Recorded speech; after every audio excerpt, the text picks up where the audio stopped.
Chapter 44, Instinct. Tonks still remembered vividly the first class at the Auror Academy that dealt with werewolves. In defense against the dark arts at Hogwarts, they had learned about werewolves, their transformations, their sharp claws, and their devastating bites.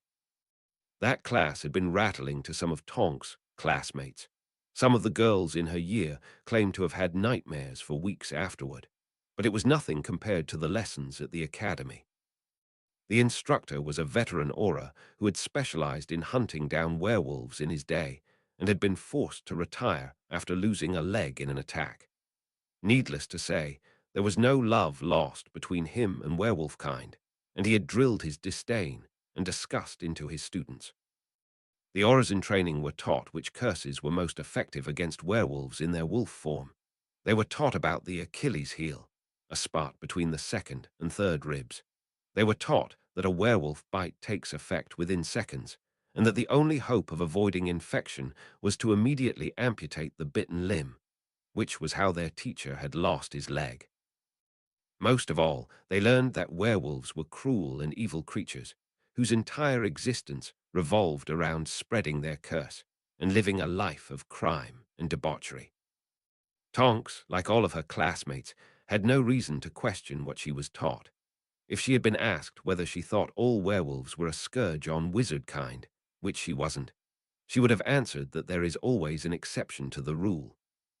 She was sure that somewhere out there was at least one werewolf who wanted nothing more than to live in peace. After all, werewolves were human most of the time, and none of them had asked for this fate. When she met Remus, she was glad to know her instinct had been correct. Here was the exception, the one werewolf who chose to be human and not a beast.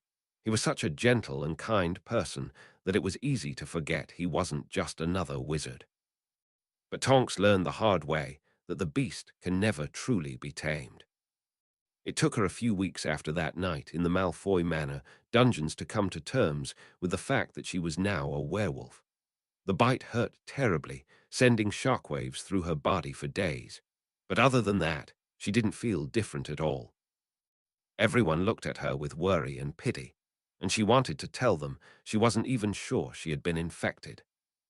If they wanted to worry about someone, she told them, they should worry about Remus.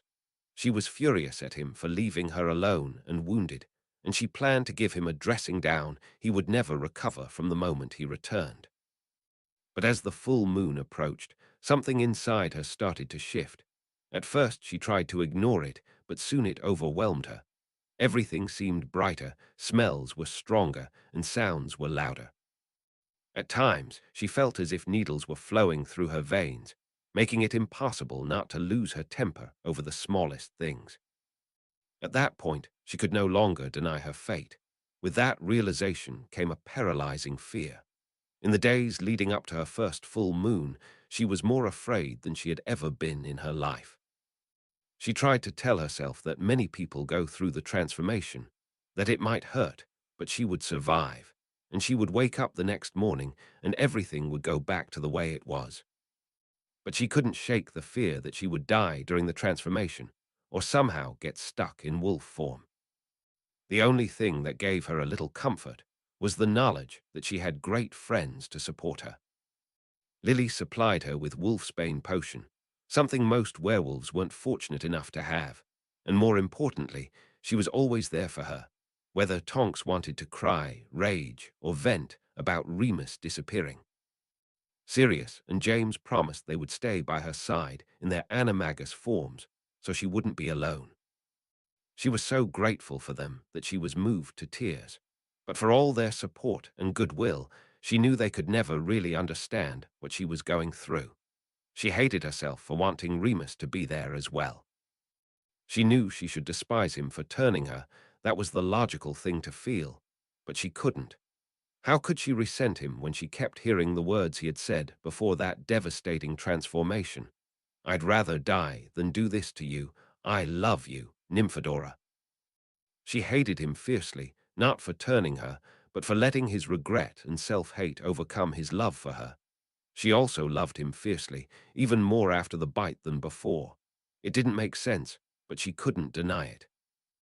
Just when she was about to give up hope that Remus would return, he did. And as much as she tried to deny it, there was nothing she wanted more than for him to be there. To her dismay, they didn't do much on the night he returned besides sleep. She had been extremely restless all week, especially at night when she felt her blood running hot and her mind racing. But almost as soon as she rested her head on Remus's chest, she felt herself drifting into a much-needed, restful sleep. When she woke in the late morning, Remus was gone. However, there were clear signs he had been there recently.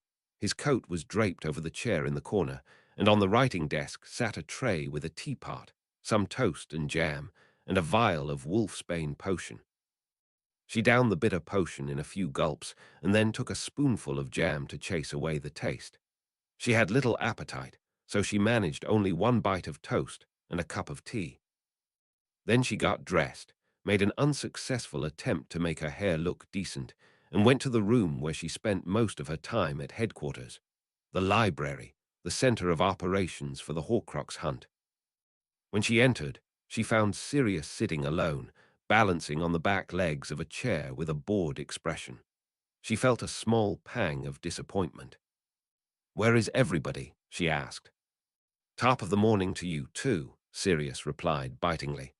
"And if by everybody you mean Mooney, he just went to look for a book in the study. Don't worry, he'll be right back."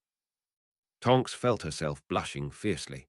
She was about to tell Sirius that wasn't what she meant at all, that she didn't even care where Remus had gone, but just then Remus stepped in. For some reason, Tonks's heart jumped into her throat. He still hadn't shaved the beard he'd grown over the last month, the one Tonks hadn't quite decided if she liked yet. He gave her a warm, loving, slightly sad smile. "How did you sleep?" he asked, placing the book he was holding, Magical and Perilous Beasts, on the center table. "Fine," Tonks answered, feeling uncharacteristically nervous. "Better than I've slept all month, actually. I only wish you'd been there when I woke up." Sirius dropped his chair to the floor with a loud bang. "Look, I'm all for the two of you getting together," he said. "It's been a long time coming, but we need to set some boundaries. Keep the lovey-dovey conversations for when you're alone, all right? It's bad enough being the fifth wheel to two couples. I don't need to know what's going on in your bedroom." "Nothing happened," Tonks snapped. For some reason, Remus seemed too embarrassed to speak. "We were just sleeping." "Oh, is that what the kids are calling it these days?" Sirius teased. "Speaking of the other couple," Remus said, sharply changing the subject, "where are Lily and James? It's Sunday. Lily isn't supposed to be teaching today." "Locked themselves in the dueling room again," Sirius said, with a hint of bitterness. "Practicing some sort of spell. Don't ask me what. It's not like they tell their best friend what they're up to." "They're working on a plan to get Harry back," Tonks told Remus. "It must be something controversial or dangerous, because they won't tell anyone what they're doing." Remus nodded. "Then it's up to us to keep the Horcrux research going. James told me you destroyed Ravenclaw's diadem, which means if our intel is correct, there is only one Horcrux left, and there's a good chance it's Voldemort's snake." They spent the morning scouring the book on magical beasts, trying to devise a plan to ensnare and destroy Nagini. Tonks found it hard to concentrate. Her mind kept drifting to the approaching night. Remus's presence made it even harder to stay focused. She was distracted by the way his fingers moved across the pages. At one point, when Sirius wasn't looking, Remus held her hand under the table, and she realized she was shivering slightly. In the afternoon, they took the Floo to Remus's house. He told her it was where he usually transformed, a remote, isolated place where there was no chance of anyone stumbling upon them. Tonks followed his lead, thinking it would be much nicer to transform in the open air rather than locked in the headquarters cellar. "Are you sure you don't want me and Prongs to come?" Sirius asked them before they left. Remus looked at Tonks, making it clear it was completely her choice. She contemplated her options. "Yes, I'm sure," she finally said. "I'd rather it be just Remus and me. Besides, the Order needs all hands on deck to fight Greyback's pack tonight." Sirius nodded in complete understanding and gave her a strong hug before she stepped into the flue. Remus's home was exactly as Tonks had imagined. It was small and tidy, with simple decor that felt warm and homey. There was a scent there, wood, dew, and Remus, that immediately calmed her nerves. He made tea, a nervous habit of his, and as he served it, he offered Tonks her last dose of wolfsbane. She downed it with a grimace, realizing Remus was watching her. "Are you going to take it, too?" she asked, mostly to break the tension of his gaze. "No, it's only effective if you take the full dose throughout the month," he explained with a pained expression. "And with it being your first transformation, I'm sorry to say I'm not sure it will have much effect on you either." The sun was setting, painting the sitting room in a golden hue. Tonks felt an impending sense of doom as the light slid down the walls.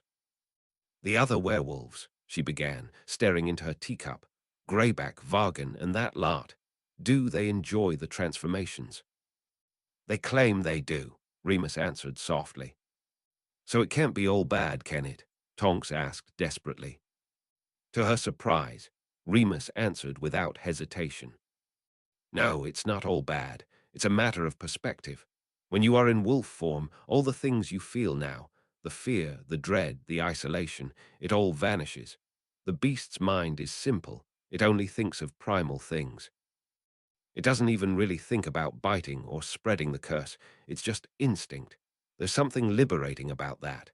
I can understand Greyback's lot in that sense.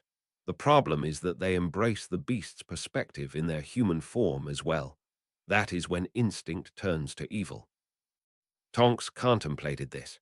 It was comforting to think the beast she was about to become wasn't inherently evil. "Has anyone ever told you how wise you are?" she finally said.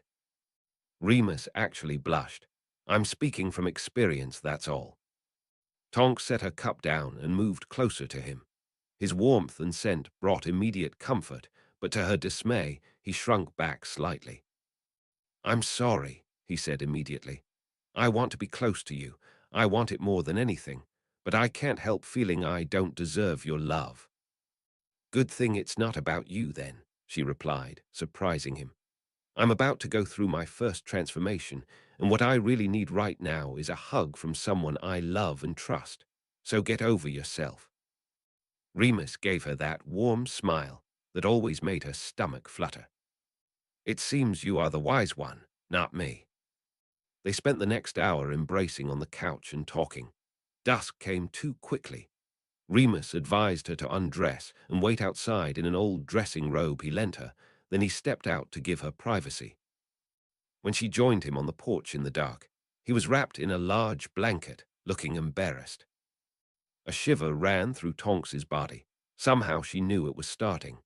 Remus must have felt it too, because he held her hand tightly and kissed it. "Everything will be all right," he promised. "I'll see you on the other side." The treetops obscured the moon, but it was there. Tonks felt the first stab of pain in her lower back, and then it spread upward, climbing vertebra by vertebra. From there, the pain radiated to her hands, feet, neck, and head. She felt her bones and muscles stretch, shift, and grow. Her skin felt as if it were being pierced by millions of needles, and she felt a desperate urge to tear it off with the talons that had grown long and hard as stone.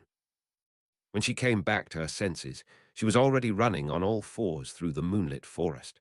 Through the beast's eyes, the world was a landscape of silvery glow and deep black shadows. The moonlight was almost blinding between the trees, and the night felt sharp and clear. Beside her ran a large wolf with eyes the color of molten gold. In her animal mind, she knew he could tear her apart if he wished, but she also knew he never would. The connection between them was inexplicable but solid, stronger than a blood bond. They were a pack. They spent the night running through the forest and resting in the shade of the canopy. The urge to hunt felt natural and easy. It was like a dream, strange and vivid, but not necessarily a nightmare. Eventually, she became vaguely aware that the sun was rising. She was lying on the cold ground, shivering and aching. The next thing she knew, She was waking up in an unfamiliar bed with the afternoon sun streaming through the curtains. She tried to roll over, and a wave of pain surged through her body as if she had been run over by a herd of hippogriffs. The memories trickled back, the agonizing transformation, the wolf's mind, her mate. She expected to find Remus in the bed beside her, but she was alone. Groaning in pain, she managed to sit up and put her feet on the floor. She was wearing old but clean men's pajamas. Remus must have dressed her while she was unconscious. She walked out and down the hall to the sitting room. She had expected to find him cooking or reading the paper with a cup of tea. She certainly hadn't expected to find him asleep on the couch, looking pale and drawn. "Are you joking?" she asked loudly, jerking him awake. Her voice was hoarse and sounded strange to her own ears. "Oh, you're awake," Remus said, his voice equally tired. "How are you feeling?" "I would have felt better if you were sleeping next to me instead of on the couch." "I didn't want to assume you'd be comfortable with that," Remus answered. His modesty didn't lessen Tonks's annoyance. "Move over," she commanded, squeezing into the small space beside him. It wasn't particularly comfortable for her aching limbs, but it was much better than being alone in the bedroom. "Nothing will ever be the same, will it?" she asked, after they had lain in silence for a long time. "No," Remus answered honestly. "If you ever decide to go back to the ministry, they may be reluctant to accept you. I'm sorry." Tonks didn't reply. Inwardly, she thought that this change might not be as terrible as she had once feared. Chapter 45, Trinity. Over the course of her study of legilimency, Lily discovered she had a hidden talent for the art. She had never considered studying it before it became a tool for bringing Harry back to. She believed people's secrets and dreams should remain their own, and she had always assumed it was a very difficult and elusive magic to master. After years of struggling with depression and anxiety, she already had the tools to learn the fundamentals of legilimency and occlumency. The key wasn't to clear the mind. That was impossible. Lily found that the best way to do it was to take these intrusive thoughts and feelings and shape them into an internal reality, from which a gateway would be forged to the realm of the mind. She let all of her fears and worries surface, where they played out endlessly, bringing to life the worst scenarios imaginable.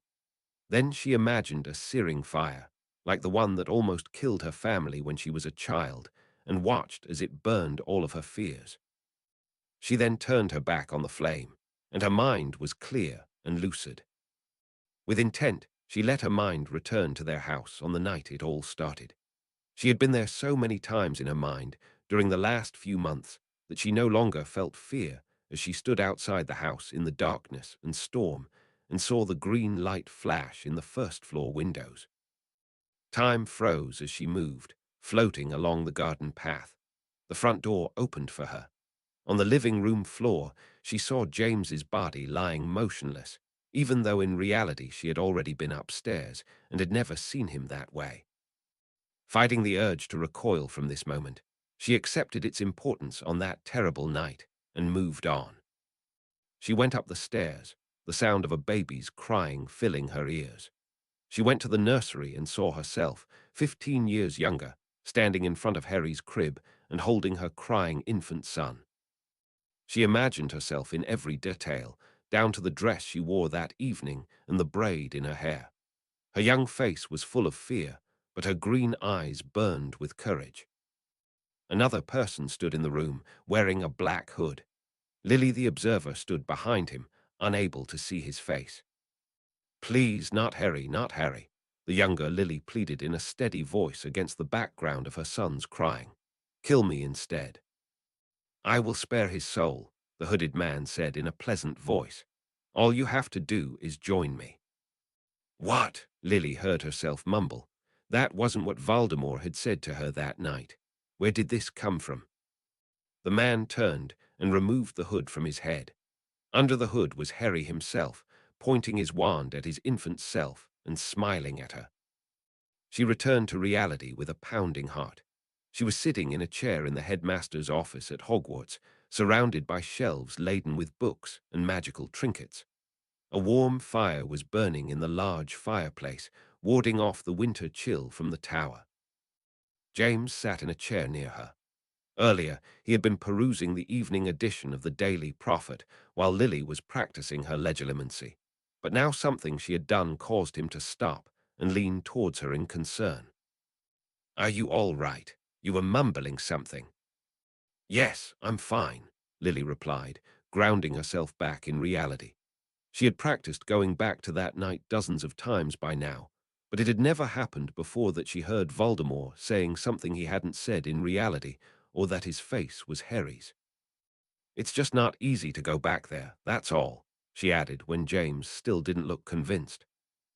"You don't have to do this, you know," her husband said. She had stopped counting how many times he had said that to her in the last month. "I can learn legilimency and do it instead of you." "It has to be me," Lily insisted. "I'm the one that has the connection to Harry and Voldemort. Besides, it would take you too long to start learning now. We'll do it tonight, as we planned. It's been too long already." James didn't look happy, but he didn't argue. Both of them knew they would have to make sacrifices to bring Harry home, something that was clear to both of them they would give everything for. "Speaking of which, where is Dumbledore?" he asked. He folded the newspaper. The headline announced that the Ministry of Magic had published a statement that nothing unusual had happened in the country during the full moon a few nights earlier, and that the many werewolf attacks that night were simply a coincidence, and tucked it into the inner pocket of his robes. "He should have been here ages ago." He had barely finished the sentence when a green flame roared in the fireplace, and from it stepped Severus and Dumbledore. The Potters stood up from their seats, immediately seeing that something was wrong. The old headmaster was leaning heavily on the younger professor's shoulder, who was holding his wand pointed at the exhausted headmaster's arm. James summoned a chair that slid behind the headmaster, and he collapsed into it, out of breath, panting and sweating. "What happened?" Lily asked worriedly, approaching Severus, who didn't budge from the headmaster's side. He pushed up the old man's robe sleeve and revealed black, malevolent veins that seemed to be climbing up his arm, blackening it. Their source was an ancient-looking ring the headmaster was wearing on his gaunt hand. "No time for explanations. The curse is spreading fast," Severus told her, continuing to concentrate on the blackening arm. "There should be a vial of purification potion in his potions cabinet. Potter, you need to get this ring off his hand." He didn't have to ask twice. Lily immediately went to the cabinet Severus had spoken of and quickly scanned the careful labels. James ran to the headmaster's side, who groaned in pain as he took his blackening hand. But when James tried to remove the ring from it, the headmaster let out a startling scream that caused Lily to drop and break several vials in the cabinet.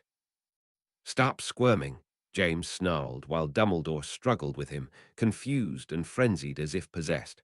"I'm trying to help you." "Make him stop moving," Severus cried, struggling to restrain the progress of the curse, which had already managed to blacken his entire hand and was beginning to move up his arm. "Sorry, Dumbledore," James said as he summoned enchanted ropes that tied the headmaster to the chair. But that didn't stop him from screaming in pain and thrashing as James pulled the ring off his finger and let it fall to the floor. A second later, Lily found the purification potion and hurried to the headmaster's side. He looked particularly old and tormented at that moment, the wrinkles on his pale, sweaty face deep and heavy, his white hair disheveled, and his eyes hazy and unfocused. "Ah, is it just me, or did it just get worse?" James said. The black veins seemed to be climbing the headmaster's arm faster, despite Severus's efforts to restrain them. Lily pulled the cork off the vial, tilted Dumbledore's head back, and made him drink the entire muddy potion. Within a few moments, the potion's effect was already noticeable. The black infection stopped spreading, even though it didn't disappear, and Dumbledore blinked and began to breathe steadily again, straightening up in his chair and seeing the three of them standing around him, worried, for the first time. Severus lowered his wand and wiped sweat from his forehead. "What the hell, Dumbledore?" James asked, picking up the cursed ring from the floor. Now Lily noticed that the ancient ring was set with a black stone on which was imprinted an emblem she didn't recognize. "Thank you," Dumbledore replied hoarsely.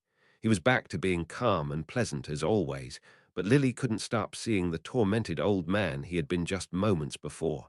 She had never seen Dumbledore so weak and helpless. "And thank you, Severus, for answering my distress call. What were you doing in the ruins of that house, Dumbledore? And what is this ring?" Severus asked, apparently not knowing much more about the situation than Lily and her husband. "That house once belonged to a family of wizards named Gaunt, a family from which Voldemort is descended," Dumbledore said calmly, though he didn't look directly at any of them. "I went there because I suspected he had hidden one of his Horcruxes there." "This?" James asked, referring to the ring in his hand. "Why would you try to wear it? You saw what the Horcruxes did to other wizards who came in contact with them," Severus said chidingly. "The last thing we need is for you of all people to fall under the Dark Lord's influence." "It doesn't matter," Dumbledore argued in response. "All that matters is that I found the Horcrux, which means we have already destroyed 5 of them. If the information we got from Horace is correct, and Voldemort split his soul into 7 parts, that means we only have one more to find and destroy, besides Voldemort himself." "I completely disagree that it doesn't matter," James insisted. "Going to look for the Horcrux alone and then deciding to wear it, that sounds like something I would do, but it's not like you at all. What's so special about this ring?" "For once, that's information I'll keep to myself," Dumbledore replied with uncharacteristic coolness. He got up from the chair despite Severus's opposition and reached out his healthy hand towards James to get the ring back. "For once, how is this different from what you usually do?" Dumbledore didn't respond to the stinging comment. James reluctantly gave the headmaster the ring back. "I have learned my lesson," Dumbledore said to the worried Severus and Lily. "I'm going to destroy the ring and make sure the curse on it doesn't harm anyone else." With these words, he went into his private chambers, providing no further instructions regarding the plans he and the Potters had for that night. James looked after him, appearing troubled. "What's wrong?" Lily asked him. "Dumbledore lied to us," James replied unequivocally. "Or at least he didn't tell us the whole truth. The emblem on this ring wasn't of the Gaunt family, it was the Peverils." "So what?" Severus was quick to dismiss his words. "The Peveril family died out a long time ago. I'm sure their heirlooms are scattered among many pure-blood families." "That's true," James replied evenly. "Even so, I think that this ring, or rather, the stone that adorns it, is not just another nice historical object that Voldemort collected. I think it's Cadmus Peveril's ring." Lily didn't understand what he was getting at, but Severus seemed to understand. "Now you're just being ridiculous, Potter," he said dismissively. "The Deathly Hallows are nothing more than a children's story." "What are the Deathly Hallows?" Lily asked. "A legend that wizard mothers tell their children before bed," Severus said. "About 3 magical objects that whoever holds them can defeat death itself. As I said, nothing more than a children's story." "Don't be so quick to dismiss children's stories," James said. "Why wouldn't the resurrection stone be real?" "Because no magic in the world can bring back the dead. Every child knows that too," Severus replied contemptuously. "Nowhere does it say that the resurrection stone brings back the dead," James insisted calmly. Lily had never heard him conduct such a calm debate with Severus. "It only says that the second brother wanted to see his dead beloved, but the stone only allowed him to see a distant shadow of her. That's not very different from the shadows Harry saw at the beginning of last summer, when Voldemort returned." "What are you trying to say, James?" Lily asked. "I agree that Professor Dumbledore shouldn't have gone looking for the Horcrux alone, but maybe it's just because he wanted to see someone he lost." "He shouldn't have lied about it," James replied. "This whole thing could have ended much worse for him, but I'm not even talking about that. Dumbledore is the head of the Order. We need to be able to trust him with our eyes closed." I don't know about you, but I find that hard to do when I know he's making dangerous decisions out of an impulsive place, and then lying to us about it. How is that different from what you did at the ministry this summer? Severus came to Dumbledore's defense. At least I didn't lie after the fact, James retorted. And I'm not the head of the order. When I am, then you can come to me with complaints, Snape.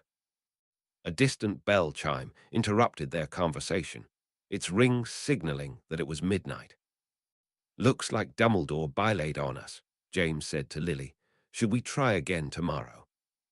We can't, Lily replied immediately. It's been long enough already. Every day we wait is a day Harry is being tormented by Voldemort. We can't do it alone, James reminded her. If something goes wrong, you may never wake up.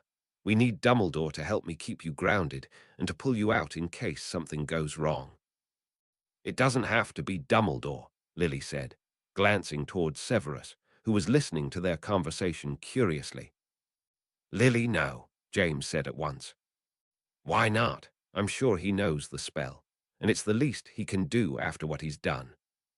James didn't seem to agree, but he didn't disagree either. What do you need from me? Severus asked Lily. A mind tether, she said, for when I perform legilimency on Voldemort. Severus looked shocked, confused, and then skeptical. I was not aware you were proficient in legilimency, he said.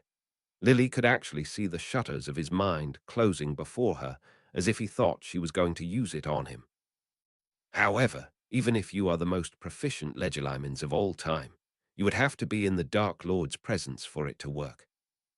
That's incorrect, Lily said. One does not have to be in the presence of the subject for it to work. It's just the easiest way. Severus was taken aback by her retort. Lily had always been secretly insulted that he assumed he knew more than her and was constantly surprised when she outperformed him. What is the other way? He asked skeptically. Lily glanced toward James, who remained uncharacteristically quiet. He slid his hand into the pocket of his robe and took out a golden chain with a cracked and blackened golden pendant. Severus's eyes widened slightly. You've both lost your minds, he told them reproachfully. And if Dumbledore agreed to help you with this, he has gone mad as well. Neither Lily nor her husband disagreed with that statement. It's too dangerous. I won't do it, Severus proclaimed. You will, Lily made her own calm proclamation. Severus looked at her in disbelief, as if she had said something outrageous, as if it were inconceivable that she would stand up for herself. It made her remember why she had stopped being his friend when they were children. He never saw her as she was, only as he wanted her to be. You can't, Severus started, but James cut across him. Listen here, Snape, he said curtly. You owe it to her. You separated her from her son for 14 years, so now you're going to shut up and help us get him back. It's too dangerous, Severus said again, heatedly. How can you put her in this kind of peril? You just don't understand, do you? Lily said to him acidly, her anger boiling to the surface. After all that's happened, you still don't understand. No one, not James, and certainly not you, makes my choices for me, and no one will keep me away from my son. You didn't pay for taking him from me, but that's only because we need a spy to bring down Voldemort. But if you refuse to help us now, we will reconsider our priorities. Severus was struck dumb by her statement. He looked between Lily and her husband, nervous and confused like a caged animal. Finally, he said in a low voice, I was surprised by your leniency toward me. If I knew you were only waiting for the right moment to use it as leverage. Do not say another word. Lily raised her voice, and he stared at her in awe. Don't you dare play the victim. I'm tired of this. You are going to perform the magical tether with James right now. No more arguments. After that, he stopped arguing, but still had the audacity to look at her in disbelief. James gave him a cold, mocking grin. They started preparing for the task at hand. Lily lay down on her back on the rug in front of the fireplace, already starting the process of letting the emotions from the last conversation wash off her, like waves on the open sea. She held her wand with both hands over her stomach, and James placed the destroyed Horcrux on her chest. Inside the Dark Lord's mind, there are no rules, Severus told her, as if she didn't know that already. Even the laws of logic don't apply there. You will have to trust your instincts. The moment we feel something is wrong, we'll pull you out, James said from her other side. Good luck. Lily gave him a reassuring smile, even though inside she felt a gnawing fear. James and Severus pointed their wands at her and began to recite the magical tether spell. She let their deep voices fill her consciousness in a lulling rhythm. She started taking even, calculated breaths to ground her body, and in her mind, she searched for the flame within her to burn away her fears. Then, for the second time that night, she stood in front of their house in Godric's Hollow while a green light flashed in the first-floor windows. This time, a strong silver rope, the product of James and Severus's spell, was wrapped around her waist protectively. She floated into the house with determination, ignoring the body of the young James lying on the living room floor, and went up the stairs to baby Harry's room, where her younger self was pleading for her son's life. Please, not Harry, not Harry, the younger Lily pleaded, her face stricken with tears. Kill me instead. Get out of the way, you foolish girl, Voldemort said in a cold voice, this time sticking to the script.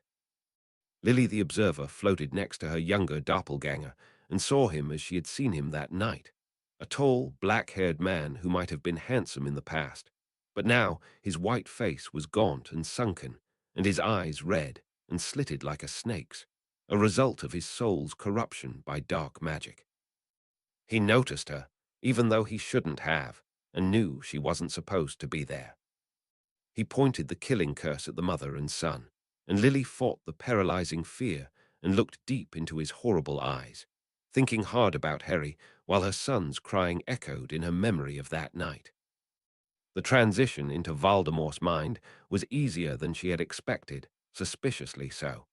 She had expected the transition to be accompanied by some sort of terrible sensations, but it was smooth and seamless. She found herself standing in the entrance hall of a large, old-fashioned Muggle house. Snowflakes hissed outside the narrow windows, and inside was a heavy gloom of late night. Lily felt relieved to find that the silver rope was still wrapped around her waist, and she knew she wasn't alone. She looked around. She knew that inside Voldemort's mind she might see things she wouldn't understand, and her only hope was to try to concentrate on Harry and find him among the thoughts and memories, hoping that Voldemort hadn't noticed her presence yet. One door on the ground floor was wide open, the oily light of a kerosene lamp spilling from it onto the polished floor of the entrance hall. The crying of a newborn baby echoed from inside. Full of hope, Lily hurried to that room.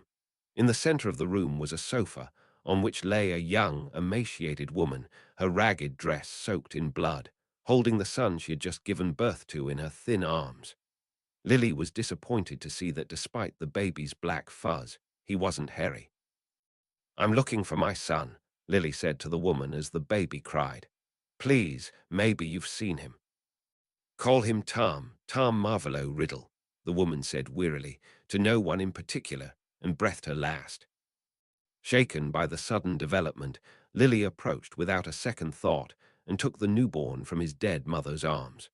Completely instinctively, she began to rock him and speak to him in a soft voice, until his crying subsided and he fell asleep. Tom Riddle.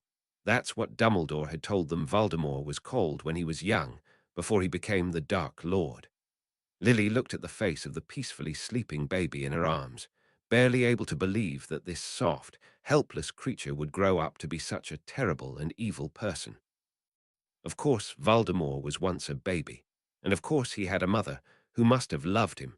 So what happened in his life that made him become what he was today? As she looked at the helpless baby's face, she was struck by a feeling that someone was watching her. Harry, she called desperately. She thought she saw her son standing in the doorway of the room and looking at her. But there was no one there but Lily, the baby, and his dead mother. With a heavy sense of sadness, Lily returned to the entrance hall where she had appeared. Unable to abandon the little baby in this big, empty house, completely alone, she carried him in her arms as she began to climb the steep staircase that led to the second floor. She reached a long corridor full of closed doors. She tried to open a few of them, but they were all locked. Somewhere down the corridor, the mocking laughter of children echoed, but Lily couldn't see anyone. "Is anyone there?" she called into the gloomy corridor. There was no answer. Suddenly, she noticed a huge green snake slithering on the floor. Something about the creature felt magical, definitely not belonging in this Muggle house. To Lily's relief, it didn't seem to notice her. It slithered away and disappeared at the end of the corridor. She passed half a dozen closed doors, and then went up another flight of stairs, at the end of which was another corridor full of closed doors. As she walked through it anxiously, the door to her right suddenly opened, revealing a small, gloomy room with a narrow iron-farmed bed. Someone was lying in the bed. Lily saw a pair of worn trainers sticking out, and she knew she had found him. "Harry," she whispered with relief, hurrying to her son's side. He was sleeping peacefully, his hair swept off his forehead, revealing his scar. He woke up immediately when she spoke to him. "Mum," he mumbled sleepily, slightly surprised to see her. "What are you doing here?" Lily hugged him tightly with one arm, baby Tom Riddle still held in her other arm. She knew that all this wasn't real, but the relief she felt was real. "I came to bring you home," she said to her son, stroking his hair, which felt soft and real despite everything. "Everything will be all right now." "I can't get out of here. I tried," Harry told her, looking at the baby in her arms strangely for a moment. "You have to go before he finds you too." At that moment, a shadow passed the door, and Lily was startled. Harry grabbed her hand and ran out of the room. They ran through the narrow corridors, deeper and deeper into the house. The corridors were so long that Lily knew it was impossible for this house to have been so big in reality. All the while, the mocking laughter of the children continued to play at every turn. "Harry, wait," Lily asked, feeling a heavy fatigue in her legs, as if she had really been running for a long time now. The baby in her arms, who had been strangely quiet, became heavier and heavier in her arms, making it difficult for her to continue. "We have to keep going," Harry said urgently, trying to pull her forward as she collapsed onto her knees from exhaustion. "We need to find you a safe place before the Dark Lord finds you." Lily's exhausted mind wondered, for just a moment, why Harry was calling Voldemort the Dark Lord. "Just give me a few seconds to rest," she said, breathing heavily. "No time," Harry insisted, looking at the baby again. "He's just slowing you down. Leave him and let's go." The realization hit Lily like a punch to the stomach. She pulled her hand away. "You're not Harry," she said, fear beginning to seep into her. Harry would never agree to leave a helpless baby alone. She expected him to deny it, to argue, but he just rolled his eyes, and a cold, angry expression that didn't suit Harry came over his face. "That's exactly what makes people like you so foolish and weak," he said, pulling out a wand and pointing it at the baby in Lily's arms. She tried desperately to shield him, but he turned into green smoke and dissolved between her hands, his crying echoing in the air and disappearing. "Don't look so shocked," Harry, who wasn't Harry, said. "That baby died a long time ago. The Muggles in this house made sure there was nothing left of him. Now, as for you." Lily quickly recited the spell that was supposed to signal James and Severus to pull her back to reality. She felt a slight pull on the rope around her waist, but Voldemort moved forward as fast as a snake strike and grabbed her wrist with force. His touch was burning hot, searing her skin. He looked into her eyes with Harry's eyes, her eyes, and she gathered all her strength to stop him from seeing into her mind. "Impressive," he admitted, not letting go of her hand. "Not only did you manage to sneak into my mind, you also managed to protect your own from me. It seems Dumbledore taught you well. I would have never expected such skill from a mudblood, but it seems life is full of surprises. We could achieve wonderful things together, you know." "I will never join you," Lily said. She realized that the things he had said to her in the vision earlier that night were a real message he was sending her. Despite all her efforts, he found out what she had been planning. He had been waiting for her. "Maybe you should think about it for a bit before you give such a decisive answer," Voldemort replied in Harry's voice. "After all, if you join my ranks, you can be by your son's side every day. True, you may never be able to talk to him, but at least you'll know that he's somewhere inside our body." Lily didn't reply, disgusted that Voldemort called Harry's body theirs. His hand was still searing her wrist, and the pain was starting to become unbearable. "Think about it," he said again with a pleasant, fake smile, "and come find me when you're ready." He released her hand. The silver rope around her waist pulled her sharply, and the narrow corridor disappeared. She felt as if she was passing through a tunnel of black water. For a moment she was sure she would drown, and then she was back in Dumbledore's office at Hogwarts, her face drenched in sweat and her wrist burning with pain. James and Severus were leaning over her with concern. "He caught me," she said before they could ask. "I thought I found Harry, but it was Voldemort. He tricked me."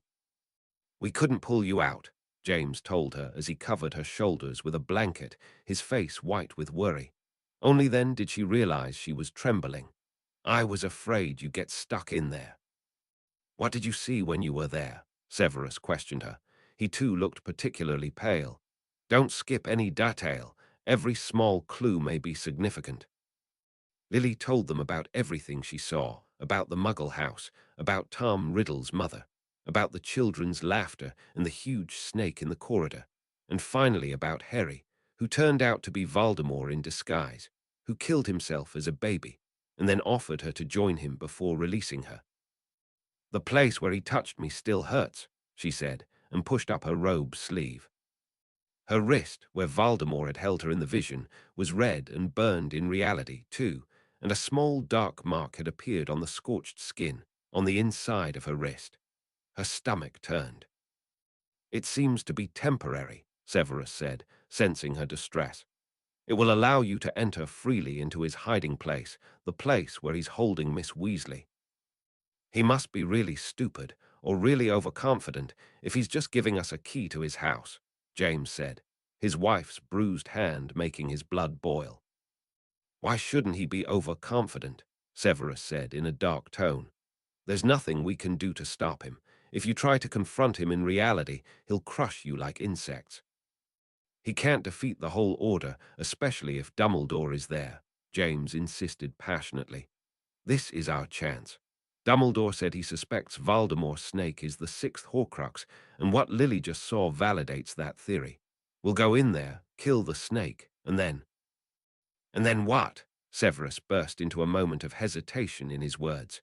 "If we kill the Dark Lord, we kill the boy." "We'll find a way," Lily said, taking her agitated husband's hand. She was exhausted and in pain, but there was a hint of hope in her. "I think there's a reason I saw Voldemort as a baby with his mother and the place where he grew up. I think there's still a human part inside him, even if it's very small. I think we can use it to find Harry and bring him back. I still don't know how, but I know there's hope." Chapter 46, Masquerade. Time passed for Ginny in a strained boredom, like a songbird in a gilded cage. As she gazed out of the windows of Voldemort's keep, longing for freedom, the snow on the ground melted and was replaced by muddy puddles. Non-stop rains washed over the land, like the tears Ginny had long since stopped shedding, marking the slow approach of spring. 2 months had passed since she was kidnapped by Voldemort, and she hadn't tried to escape even once. At first, she believed it was a matter of days or weeks, until her parents and the Order arrived to rescue her, and then she'd be able to provide them with all the information she'd gathered during the hours she'd sat by Voldemort's side as he received reports from his Death Eaters. But the weeks and months kept passing, and no one had come to rescue her yet. And yet she hadn't tried to escape. Even the thoughts of escape had become distant and rare. Maybe she knew she had no chance of outsmarting the Dark Lord, or perhaps, in some small way, she was beginning to accept her fate. It wasn't like her to simply lie down and surrender. But then again, it wasn't like her parents and brothers to leave her at Voldemort's mercy for so long without sending a sign or a hint that they were on their way to save her. Lying awake at night in the grand bed in her lavish room, she thought a lot about the day she was forced to go down to the Chamber of Secrets and lay there, waiting for life to drain out of her until Harry came to save her. After that day, she'd sworn to herself that she'd never be so helpless again, that next time she'd save herself and wouldn't need a knight in shining armor to rush to her aid. The knowledge that she'd broken the vow she'd made to herself filled her with despair and self-hatred. Over time, she began to have forbidden thoughts. Maybe everything Voldemort had said was true. Maybe there, in this house, by his side, was the safest place for her. Maybe it would be better to just stay there and live in comfort, dressed in fine velvet robes and adorned with expensive jewelry, to sit beside the Dark Lord while his servants bowed before him and say nothing. But this illusion of security didn't last long, because in the beginning of March, Voldemort revealed his new plan for her future. Ginny couldn't believe her ears when Voldemort told her he was hosting a party and that the guest of honor was going to be a high-ranking ministry official. There was no way he was so stupid as to reveal his identity to someone outside his circle of sycophants, nonetheless to a ministry official. But very soon she realized that Voldemort was in fact not stupid at all. The party he was planning was conveniently a masquerade. Ginny wondered if Snape had been invited to the party, or if she should find an excuse to make him come see her so she could tell him about it. But almost as soon as the thought crossed her mind, she realized it didn't actually matter. What was the point of feeding intel to the Order if they were just going to sit on their hands? It was better that she used her time to try and plan a way to get a secret message to that mysterious ministry official, so he may be able to help her where the Order had failed. But of course, as she should have guessed, Voldemort had prepared for every possibility. On the evening of the party, as she was nervously preparing, Voldemort came to see her. He wore a fine black robe of velvet, with expensive-looking pure silver buttons and cufflinks. His graceful fingers were adorned with silver rings set with onyx gemstones. Ginny didn't allow herself to think that he looked quite handsome. "You look wonderful, Ginny," he said to her softly, examining her appearance. She looked away and pretended to be busy brushing her hair, his voice and gaze unnerving her. She was wearing the dress that he had chosen for her, made of red silk and tailored precisely to her measurements, with long sleeves and bare shoulders. "I have brought you a gift," Voldemort said, and revealed a square velvet box. Inside it lay a shiny golden necklace adorned with small rubies. Without waiting for her to respond, he took it out and placed it around her neck. "Do you like it?"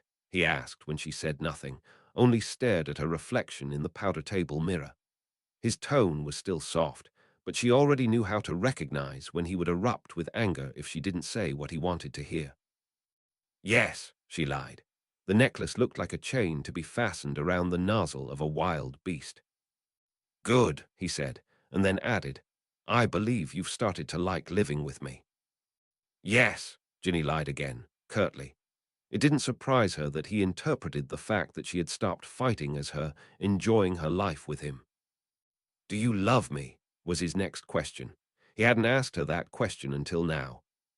She hesitated for a moment, feeling a pang of self-hatred. Voldemort hummed doubtfully. "Love is a complicated and ambiguous matter, so I'm learning," he said, gazing out the window of her room. "It's all right if you still doubt your feelings for me. It's also all right if you don't yet believe in my ideology and my ways. You will learn." The way he said it made her feel that something bad was coming. She put down the hairbrush tensely and looked up. "I believe the time has come," Voldemort told her, "for us to marry." A cold shudder ran through her as he said the words. For a moment, she felt nothing, only complete confusion and shock. Only after a few moments did the fear begin to seep in. "You don't look happy," Voldemort said, examining her reaction. There was a hint of dissatisfaction in his voice, and when Voldemort was dissatisfied, someone was usually punished for it. Do you not wish to marry? I never thought about it, Ginny managed to say weakly. It wasn't a lie. She wasn't one of those girls who daydream about their wedding and plan every single detail. She knew that one day she would probably get married, but right now she was only 14, and she didn't feel like she had to think about such things. It doesn't matter, Voldemort said. As always, his perception of her emotions was lacking. We'll have the wedding in 2 weeks, on the first day of spring, to mark the beginning of a new chapter in my legacy. Your parents won't be able to attend, unfortunately, but they will receive the happy news. Soon, the entire wizarding world will know that I have returned and that you are standing by my side. After that, we'll decide where we will raise our children and what roles they will take on in my reign when they come of age. Ginny felt a rising nausea as Voldemort continued to describe how they would spend their lives as a married couple, how they would raise their children and rule the world together. She thought frantically of a way to escape the fate he had planned for her, to argue that they were much too young to marry and have children, but she knew that all these excuses would only infuriate him. She wanted to tell him that if he ever dared to touch her, he would regret the day he was born, but at that stage of her captivity, she had already learned that defying him with words was nothing more than a waste of energy. To save herself, she had to act. Words were not enough. She knew she had to use the first opportunity that presented itself at the party to facilitate her escape. Voldemort glanced at the clock on the table. We should go down soon, he said nonchalantly. But before we do, I want to show you something. Come. He led her out of her room and into the study, where they spent most of their time. He went to the writing desk by the far wall and took out his wand. With a light wave, a concealment charm was removed from a large, clear crystal ball on an intricate stand in the shape of a golden talon. Ginny had seen Voldemort tinker with it before, but didn't know what it was used for. She doubted that Voldemort was dabbling in divination. Look, he said, and moved his wand over the ball. An image appeared inside the ball. Ginny blinked, and her heart skipped a beat. This couldn't be real. She saw her father sitting at his desk at the ministry, surrounded by piles of paperwork, hard at work. He looked so old and haggard that she barely recognized him. The image was seen from below, as if she were seeing him through the eyes of some creature that was lying on the floor of the office. She looked around the study frantically. Usually, Voldemort's snake, Nagini, would lounge there by the fire, but now she was nowhere to be seen. Look, Voldemort said to her again, his voice harder. No, she began to resist, terrified of what she might witness. She cried out in pain as he grabbed the back of her neck, with a movement as swift as a snake's bite, and forced her to look directly into the crystal ball. The image changed. Now she saw Bill. He was also sitting in an office, probably his office at the bank. He seemed distraught and was confiding in a beautiful blonde woman whom Ginny recognized as Fleur de Lacre. She placed her hand on his arm in a comforting gesture. The image changed again, and now she saw her mother, sitting alone in the living room at the Burrow, crying into what seemed to be Ginny's jumper. Ginny barely realized that tears were streaming down her face. Every remnant of rebellious energy had disappeared from her body. I had hoped I would not have to use these kinds of measures, Voldemort said to her. His hand left the back of her neck and lingered on her back in an awkward position. But I sense that your enthusiasm to marry me is not as great as it should be. If you are to be my wife, I have to be sure that you are completely loyal to me. You understand that, don't you? When she didn't respond, he grabbed her neck again. Don't you, Ginny? She nodded in pain. He let her go. Tears were still streaming down her face. She had never felt so utterly defeated in her entire life. There's no need to be distraught. As long as you are good, the safety of your family is guaranteed. Now, dry your tears. We have a party to attend. She remained frozen in place, so he grabbed her elbow with a firm grip and led her out of the study. Downstairs, chatter could be heard from one of the many unused rooms, indicating that the guests had already started to arrive. Wormtail was waiting for them at the bottom of the stairs, dressed as a jester with a grotesque smiling mask. At any other time, Ginny would have found the humiliating costume amusing. With a bowed head, he handed them their masks. Ginny's was golden, in the shape of a butterfly, while Voldemort's was black, with large diabolical horns. Ginny put on a mask, and for some reason it made her feel a little calmer, as if she could see the world without it seeing her. Voldemort put on his mask, smiled at her with satisfaction, and led her to the room where the guests had gathered. It was a vast and chilly room with no furniture besides the rugs that covered the floor and some armchairs scattered around the fireplace. It was the room that Ginny had first arrived in through the mirror on the night Voldemort kidnapped her, only that mirror was now long gone. The firelight fell on the masked faces of Voldemort's most loyal Death Eaters, who were sitting around the fire. Ginny didn't need to see their faces to know them. The Lestrange brothers, their thin lips and sunken cheeks visible under their masks.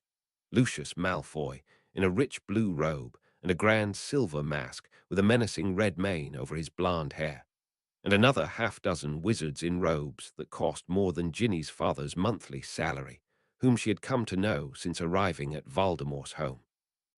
Bellatrix, who, according to the Death Eater's reports, had met her end a few weeks earlier, was absent from the gathering. Snape was also there, wearing a modest black robe and a simple black mask that covered the upper part of his face. He was acting as if he couldn't see Ginny. She had long since stopped expecting him to acknowledge her. They all got up and bowed the moment Voldemort walked in. He passed them without acknowledging them and sat in the chair farthest from the fire. Ginny took her place beside him in silence, thinking about her family. "Will our guest be arriving soon?" Voldemort inquired. "Yes, my lord," a Death Eater named Yaxley replied with a slight bow. While they waited for the guest, the Death Eaters talked amongst themselves about what was happening at the Ministry of Magic, about the new recruits they had gathered into their ranks, and boasted about their personal successes, especially Malfoy, who arrogantly described how he had poisoned the minds of the school's board of governors and how the Minister for Magic, Fudge, hung on his every word. Voldemort looked into the fire with overt boredom, swinging his legs youthfully over the armrest of his chair.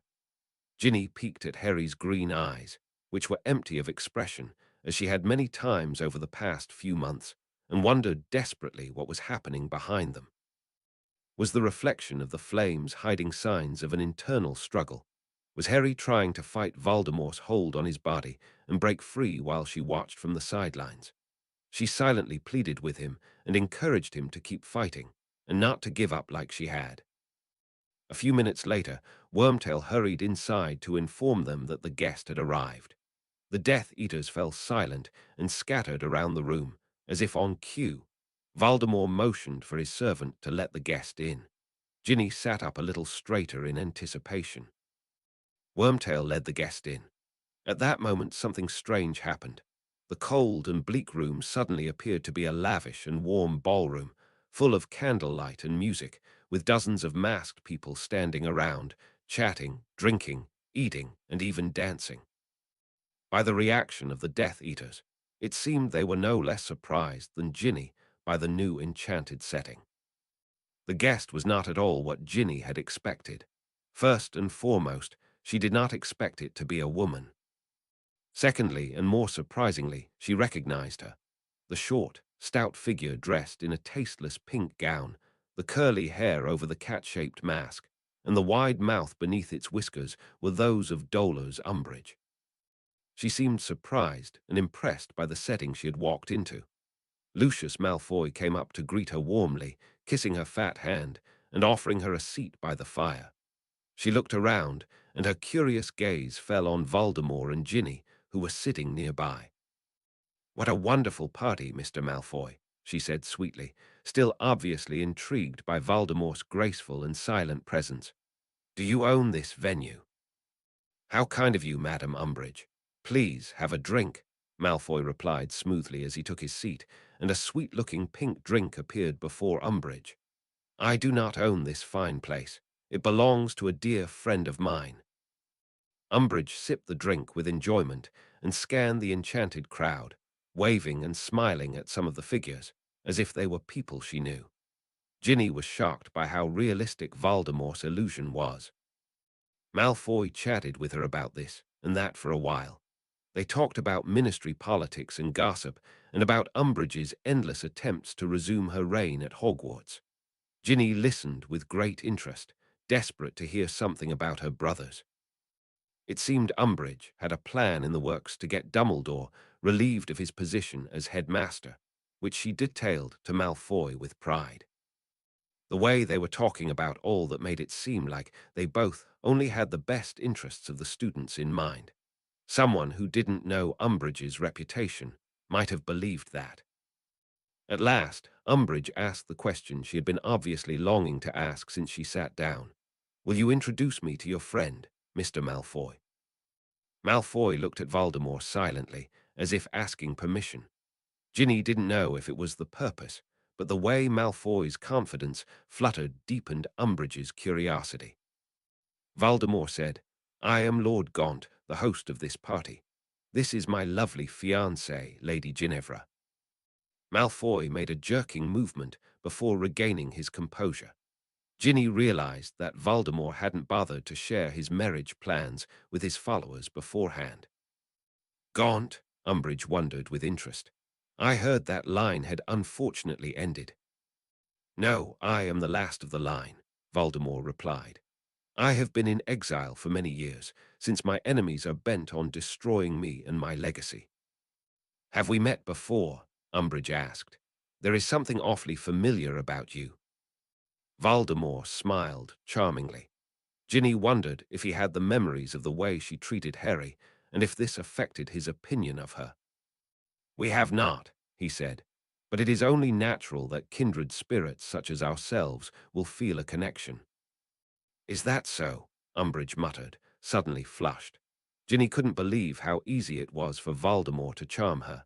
But then again, she had also been easily ensnared by his charm just a few years ago. Indeed, Voldemort replied smoothly. I have watched your career closely in the past year, Madam Umbridge. The High Inquisitor of Hogwarts, a position you have invented in coalition with the Minister for Magic to cement your influence in the school and undermine Dumbledore. Truly a stroke of genius. Why, thank you. Umbridge blushed under her mask. She was obviously not used to getting such compliments, even though she coveted this kind of attention. That was what Voldemort was good at, giving people what they wanted so he could get what he wanted from them later. The night went on. As the enchanted ball around them became more and more extravagant and full of passion, so did Umbridge fall deeper and deeper under Voldemort's spell. She smiled in content as they discussed her career at the ministry at length, and Voldemort listened intently as she told him of all her achievements. Around them, elegantly dressed couples danced, flashing charming smiles at Umbridge as they passed by her, as if silently inviting her to join them. She blushed deeply at their attention and sipped from her drink. And all the while, Malfoy waited on her every need, serving her more drinks and an assortment of colorful cakes, which she gorged with appetite. Then Voldemort brought up the subject of her dreams and ambitions, and Umbridge laid them out before him willingly. Since she had been a little girl, she had dreamt of becoming the Minister for Magic and worked towards the goal her whole life. She had given her life to the ministry, but for all of her achievements and hard work, was never recognized to the extent she thought she deserved. Ginny listened silently as Umbridge told Voldemort her exact opinion of Fudge, which was very low. She wanted to call out to her and tell her to stop giving Voldemort tools he would use later to control and exploit her. But the thought of her parents and brothers being watched closely by Voldemort's snake stopped her. And Umbridge, for her part, did not say a word to her all night, as if she thought it was perfectly natural for a young girl to sit beside her powerful fiancé without uttering even a single word. Ginny's pleading looks did not register with Umbridge. She obviously saw them, but didn't care. Just as the party was at its peak, the doors flew open with a bang, and the enchanted guests shrieked and shouted in fright. The music stopped abruptly. Ginny jumped to her feet, and Voldemort also got up. Umbridge spilled her drink and fumbled around her skirts for her wand. 3 men burst into the hall and assaulted Umbridge. Their leader was a young man who could have been handsome, were it not for a new and ugly scar that marred his face. The other 2 men were hairy and wild, smelling so bad that Ginny could smell them from where she was standing. "Werewolves!" Umbridge shrieked as they fell on her. She made an attempt to curse them, but 2 of them grabbed her by the arms and she dropped her wand. "Filthy half-breeds, how dare!" "Shut up, hag!" the leader roared at her. "You're coming with us." His 2 companions started beating her. Ginny had seen her share of brotherly brawls and school fights, but this was much more violent than anything she had seen before. Suddenly, a powerful gust of wind blew over the hall, and the 3 intruders were pushed off Umbridge forcefully. They slid across the marble floor and suddenly shot up into the ceiling, where they remained suspended next to the chandelier, shouting threats and profanities. Voldemort put away his wand and stepped toward Umbridge, who had fallen during his counterattack, and helped her to her feet chivalrously. "Madam Umbridge, please accept my most sincere apology," he said to her softly. "I have no idea how these filthy half-breeds managed to get past the defenses. Are you hurt?" Umbridge attempted to mutter a reply. She seemed extremely rattled by the sudden assault. Her mask had fallen off, revealing that all of the color had drained from her face, and her eyes bulged in terror. "It is not surprising that these beasts have turned to violence to get their way," Voldemort went on, looking at the attackers in contempt. "They must have thought that their violence would make you succumb to their hideous ways and overturn the laws you have passed against their barbaric kind." "Yes, it must be it," Umbridge muttered hoarsely, clasping her chest. "Vile monsters." "Allow me to dispose of them on your behalf," Voldemort said, "and you must allow me to compensate you for this terrible hospitality." "Oh, there is no need." "I must insist," Voldemort said in a final tone. "To make up for this grievance, I will do everything in my power to give you the authority and influence that you deserve." "You would do that?" Umbridge asked, suddenly forgetting the attack and looking at Voldemort with wide, greedy eyes. "How? What kind of influence?" "It does not matter, does it?" Voldemort replied with a charming, almost mischievous smile. He reached his hand to her. "You would do what is necessary for the good of wizard kind, and so will I. Do you accept my offer?" Ginny opened her mouth to tell her not to agree, but before she could make a sound, Umbridge clasped Voldemort's graceful hand with her small and fat one. She hadn't hesitated, not even for a split second. "Please, Lord Gaunt, do whatever you can. After all, our goals are aligned." "Indeed, they are." Voldemort motioned for Wormtail to approach, and he walked the excited and slightly confused Umbridge out. Once she left, the enchanted ball vanished. The room remained empty and chilly, except for the masked Death Eaters. The 3 prisoners floated off the ceiling and landed softly on the floor, looking very pleased with themselves. Ginny couldn't understand how Umbridge didn't immediately suspect it was all part of Voldemort's plan to gain her trust. "Fine job, Vargan," Voldemort said to the youngest of the 3. "One could almost believe you are indeed the vile creatures she thinks you to be." "We're not ashamed of who we are," the young werewolf, Vargan, said with a slight bow. "I'm only sorry we couldn't give her a real beating." "My lord," Malfoy said with his head bowed, "if I may, I can cast the imperious curse on Umbridge and send her to the Ministry to carry out your plan." "Fudge and his flunkies refuse to believe you have returned, just as you predicted, of course, and they won't suspect that the Minister's senior undersecretary is under your control." "How typical of you, Lucius, to choose the easy way," Voldemort answered arrogantly, returning to his place. Ginny sat down as well, reluctantly. "When will you understand that I have enough puppets on strings doing my bidding? What I need now are true allies in the Ministry to pave the way for my takeover." "And what about our reward, my lord?" Vargan asked Voldemort. Voldemort tapped his fingers with boredom, and a heavy sack fell at Vargan's feet. Shiny gold coins spilled out onto the rug. "My lord," Rodolphus Lestrange, who until now had been standing in sullen silence, jumped to his feet. His gaunt appearance, the result of long years in Azkaban, had worsened in recent weeks since his wife's death. "All these wretched creatures deserve is a collar and a lead, certainly not a sack of gold. It was one of them who slaughtered Bellatrix. You promised they would pay for what they did to your faithful servant." "The werewolf who killed Mrs. Lestrange wasn't one of us," Vargan said to the enraged Lestrange, while his comrades greedily gathered the gold that had scattered on the rug. "Remus Lupin is a deserter and a coward. Believe me, Greyback wants him dead no less than you do." "Do you dare address me, you filthy dog?" Lestrange spat at him and pulled out his wand. "That's enough, Rodolphus. You've made yourself clear," Voldemort intervened indifferently. "I promised that the werewolf who murdered Bellatrix would pay, and he will. But the werewolves are our allies in this war, and I won't punish them all because of one rogue member." Lestrange looked as if he was desperate to inflict his wrath on the werewolf anyway, but his fear of Voldemort prevented him from doing anything but returning to his place, where he continued to douse himself with fire whiskey while watching Vargan with bloodshot, vengeful eyes. "And as for you, Vargan," Voldemort went on, turning to the young werewolf, "I know very well that Greyback would rather get Remus Lupin to join him than kill him.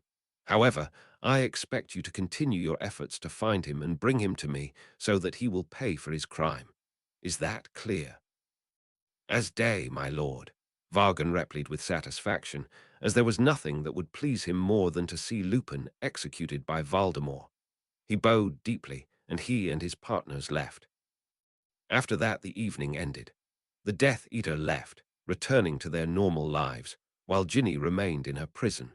She maintained as calm an expression as possible, while Voldemort wished her good night outside of her room and kissed her on the cheek.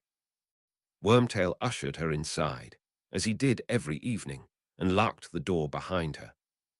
The moment she was alone, she sank into the chair by the desk in the room and beat it with her fists in frustration. Immediately after, she started crying, feeling self-hatred and helplessness. It wasn't fair. This wasn't how her life was supposed to be. She wasn't supposed to be the obedient wife of the Dark Lord, sitting by his side as he weaved his webs and took control of the ministry and the world she knew. It wasn't right. After a long time, her tears dried, and she looked out the window opposite the desk, exhausted and emotionally drained after the evening she had had. A waning moon shone in the clear sky, bathing the rocky stretch of coastline in a cold, grayish light. In its light, Ginny noticed something unusual. On a bare hill, a few hundred meters away from the keep, stood a white stag. She rubbed her tearful eyes and looked again. The vision didn't disappear. It was the biggest stag she had ever seen, its coat silver-white in the moonlight, and it carried its huge antlers gracefully, like a crown. She could have sworn it was looking directly at her window, a moment before it turned and disappeared into the darkness of the night. The next 2 weeks passed with tedious slowness, in a puddle of despair. Ginny didn't see the white stag again, although once she thought she saw the tip of a black, furry tail disappear into the bushes beyond the castle wall, and Snape hadn't visited since Voldemort had announced the upcoming wedding to his subjects. Ginny realized she had no choice but to start accepting her fate. Thoughts of escape returned to fill her head at every spare moment, especially on her daily walks with Wormtail in the garden. She planned countless times how she could have climbed the castle wall and made a run for it, if only Voldemort's servant wasn't there, and if she wasn't dressed in those stupid velvety dresses and robes. Wormtail never took his eyes off her during the walks, his natural hand holding his wand tightly the whole time, and Ginny, who didn't have her wand, had no hope of escaping from him. In all the weeks she had been a prisoner, she had never spoken to Wormtail, except for maybe a few annoyed and insulting comments. In the week of the wedding, while he walked at a safe distance behind her on the daily garden walk, she turned and spoke to him for the first time. "You used to be friends with Mr. Potter," she said, the warm spring sun giving her a little hope. "You knew Harry when he was a baby." Wormtail's face paled to a greenish-white faster than Ginny thought was possible. "Help me," she said in a firm but low voice, in case Voldemort or one of the Death Eaters was listening to them. "For the friendship you used to have with Harry's parents, help me escape." Wormtail raised his wand, but his hand trembled slightly as he pointed it at her. "I'll tell the master," he threatened in a high-pitched, not at all threatening voice. "He'll punish you." "You won't tell him," Ginny replied confidently. "You're scared he'll take his anger out on you." They both knew she was right, but it didn't seem to encourage Wormtail to help her, only to agitate and unnerve him. "One day the marauders will catch you," she pressed on. "They'll want revenge for what you did to them, but if you help me escape, maybe." "Shut up, you stupid girl," Wormtail yelled, startling a flock of birds from a nearby fruit tree that had begun to blossom. "Keep walking, or I'll drag you back inside." Realizing that Wormtail's fear of Voldemort was greater than his fear of his former friends, Ginny turned her back on him and kept walking, understanding that he would not be her ally. The wedding day dawned stormy and rainy, even though it was the first day of spring. Ginny, who had spent the whole night awake, haunted by thoughts and fears about the future awaiting her, felt that no weather could have been more fitting for this day. Voldemort sent one of the Death Eaters he had freed from Azkaban, Alecto Carrow, to prepare Ginny for the ceremony. She felt an unsettling emptiness as the stocky Death Eater dressed her in a flimsy white dress, which was completely unsuitable for the cold and stormy weather, and tightened a silver corset around her chest with force. She then sat her down in front of the mirror at the dressing table and began to pull at her hair with plump fingers and arrange it in a fancy bun. Ginny didn't bother to complain that she was pulling at her hair hard. In a way, that pain was the only thing she was capable of feeling at that moment. Besides, she had a feeling that Alecto wouldn't care that she was hurting her. Finally, Alecto covered Ginny's head with a veil of semi-transparent white silk, and she felt a sense of relief as her own reflection in the mirror, pale and expressionless, was obscured. She no longer felt anything as Wormtail accompanied her to the study, where she had spent so many hours in the last few months. Snape was waiting for her outside the double oak doors, dressed in a black ceremonial robe and holding a silver Death Eater mask in his hand. He gestured for Ginny to take his other arm. Ginny obeyed the potion's master, not even bothering to try to look into his eyes pleadingly for help. She had already lost all hope that anyone would help her. The doors opened for them, revealing a half-dozen faces covered with frightening silver masks. Ginny felt the eyes behind them mocking her as Snape led her between them. The room was decorated with black roses that had a sickly sweet and suffocating scent, like a terrible dream Ginny had had several times in the last few weeks, as if to emphasize that this day was a nightmare come true. The room was cold, and Ginny's skin was covered in goosebumps under her thin dress. The fireplace, where a warm fire usually burned, was extinguished in anticipation that the wedding day would be a warm spring day. Voldemort was waiting for her at the end of the room, in the place where his carved chair usually stood. The snake Nagini, who had also been invited to the ceremony, was coiled around herself in a nearby corner. For a change, Voldemort had abandoned his black robe and was wearing a bottle-green ceremonial robe that matched Harry's green eyes. For Ginny, there was no greater insult than that. Snape left her by Voldemort's side and retreated, donning his mask and disappearing among the other Death Eaters. Voldemort smiled at Ginny. She felt a sliver of false confidence behind the heavy veil, a confidence she knew would disappear shortly, when the ceremony was complete and he would kiss her. Voldemort opened his mouth, ready to embark on a grand speech that would inspire his supporters and no doubt plunge Ginny into even deeper despair, when a strange clattering sound broke the awe-filled silence. Everyone looked around, trying to figure out where the noise was coming from, until a strange metallic ball fell from the chimney into the empty fireplace, rolled onto the rug, and began to emit a greenish, foul-smelling smoke into the room. The Death Eaters immediately began to cough, and before they could do anything, they all collapsed on the floor, unconscious.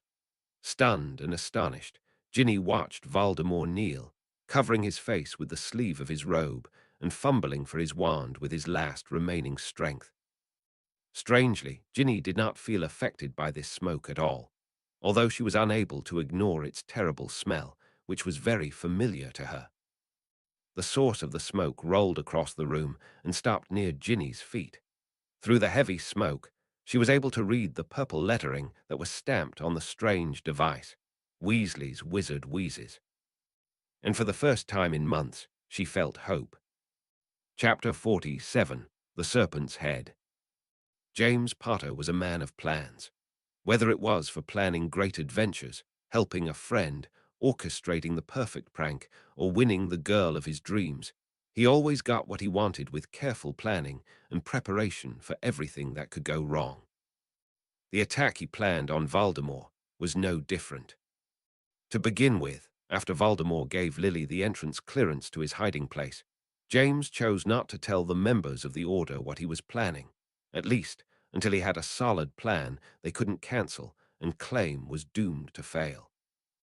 First of all, he enlisted his friends to spy on the house to try and understand what they would have to deal with if and when they got inside. Disguised in his stag form, James spent several nights roaming around the isolated castle grounds, wondering what was happening behind the curtains that covered the dark windows. "Why don't we ask Snape for help?" Remus dared to suggest one evening in the beginning of March, while the three marauders sat in Fleamont Potter's old study, waiting for the Order meeting to start. "If there's anyone who knows anything about the defenses Voldemort has set up in this house, it would be him." "I don't need Snape's favors," James replied coolly, and then admitted, "Besides, I've already asked him to tell me what he knows, and he's made it clear he's not going to risk his neck to help me." "Getting in won't be a problem," Sirius said, scratching his dark beard in thought. Earlier that day, he had scanned the castle up close in his dog form, hidden in the sparse bushes under the wall. "The problem will be finding the Horcrux and Ginny and then getting out in one piece." They continued their brainstorming until the clock in the study chimed 9 o'clock, startling the dozing portrait of Henry Potter, who immediately went back to sleep. The three of them went down to the dining room, continuing the discussion that was leading nowhere. In the entrance hall, they ran into Marley and Arthur, who were deep in a heated argument with Fred and George. The twins, who a few weeks earlier had left Hogwarts in a huff after growing tired of the tyrannical atmosphere Umbridge had established there on behalf of the Ministry, had spent most of their time trying to convince their parents and the other Order members to let them join, without success. To be honest, James believed the twins should be allowed to join the Order after all. They were already of age, but he wasn't going to risk Marley's wrath for it. "For the last time, no." Marley raised her voice at the twins, gripping her handbag tightly. Ever since Ginny's kidnapping, she had been more of a bundle of nerves than ever. "I don't care how old you are not joining the Order." "You're just being stubborn," Fred argued. "We're 17, we don't need your permission." "Your mum's right, boys," Arthur said with uncharacteristic firmness. "Please, we just want to protect you." James and his friends walked past them and entered the dining room while George argued that what happened to Ginny shouldn't prevent them from fighting and helping to get her back. The other members of the Order were already waiting in the dining room. Even Dumbledore was already there, his blackened hand resting in his lap. Aside from the hand, he had completely recovered from his ordeal, which softened the demand of the Order to know exactly what had happened to him. If not for the fact that he knew exactly what had happened, James would not have given up that information as easily as they had. James leaned down and kissed Lily's cheek and sat down next to her. Ever since the night she had used legilimency on Voldemort, she had been careful to wear robes with long sleeves that covered her wrists. The mark on her left wrist, which had not faded since that night, was not something they wanted to start explaining to the Order or to Emily. After a few minutes, Marley and Arthur came in. Marley slammed the door shut behind her with a deafening bang and cast on it a silencing charm that shook the entire house, and the meeting began. Snape immediately got up to give a report, not waiting for Dumbledore to open the meeting. "There's been a development," he said in a grim voice. "The Dark Lord announced today that he intends to marry the Weasley girl. The ceremony will take place 2 weeks from today in the presence of all the Death Eaters in the inner circle. Therefore, if you intend to do something to rescue her, it would be advisable for it to happen soon." He sat back down immediately after his hasty words. If James didn't know that Snape was a creature without emotion or a soul, he would have thought he felt bad about having to break this shocking news to Ginny's parents. Marley covered her mouth in horror, and Arthur's face paled with fury. Bill slammed his fist on the table and called Voldemort a string of particularly crude names. "That's great," James found himself saying before anyone else could find their voice. "I mean, it's awful," he clarified when everyone looked at him with shock and anger. "But it's a golden opportunity. This is the best chance we'll have to rescue Ginny and deliver a blow to Voldemort he won't be able to recover from. Clearly you've thought about this a lot, so please explain how the fact that Voldemort will be in his hideout, surrounded by all his most loyal Death Eaters, is an advantage for us," Kingsley asked calmly. James, who had indeed thought a lot about the subject, not only in recent months, but also during the First War, hurried to explain himself. "During the First War, every time we tried to catch Voldemort when he was alone, without the protection of his Death Eaters, we ran into the same problem. All of his most loyal Death Eaters have the Dark Mark, with which he is able to summon them to his aid at a moment's notice.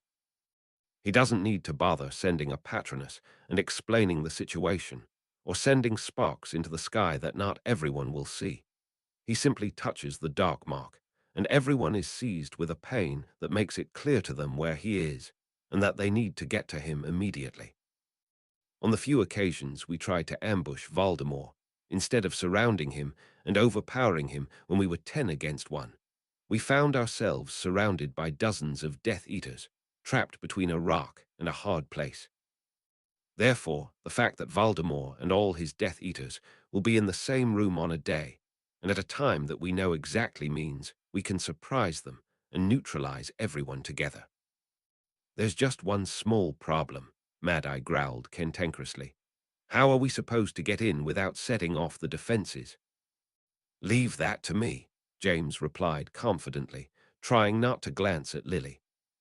I'm sorry, but I don't like it, Hester Jones said palely. Dealing with a bunch of Death Eaters is one thing, but doing it with you-know-who around, that's a recipe for disaster. We know he won't hesitate to kill all of us. There were murmurs of agreement from several Order members. James didn't expect everyone to follow him without question, but their hesitation still annoyed him. If I may, Lily intervened in a calm voice before James could accuse his colleagues of cowardice. She didn't usually speak much at Order meetings, but despite her quiet voice, everyone stopped muttering to listen to her. I know we're all afraid that the horrors of the First War will repeat themselves.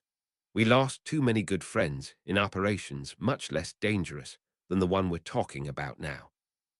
But may I remind you that during the First War, James and I and a number of other Order members, including Frank and Alice Longbottom, confronted Voldemort 3 times, and each time we managed to escape unharmed, mostly thanks to my husband's resourcefulness. I know none of us want to take unnecessary risks, even in light of James's and many of our experiences in carrying out successful operations against the dark forces.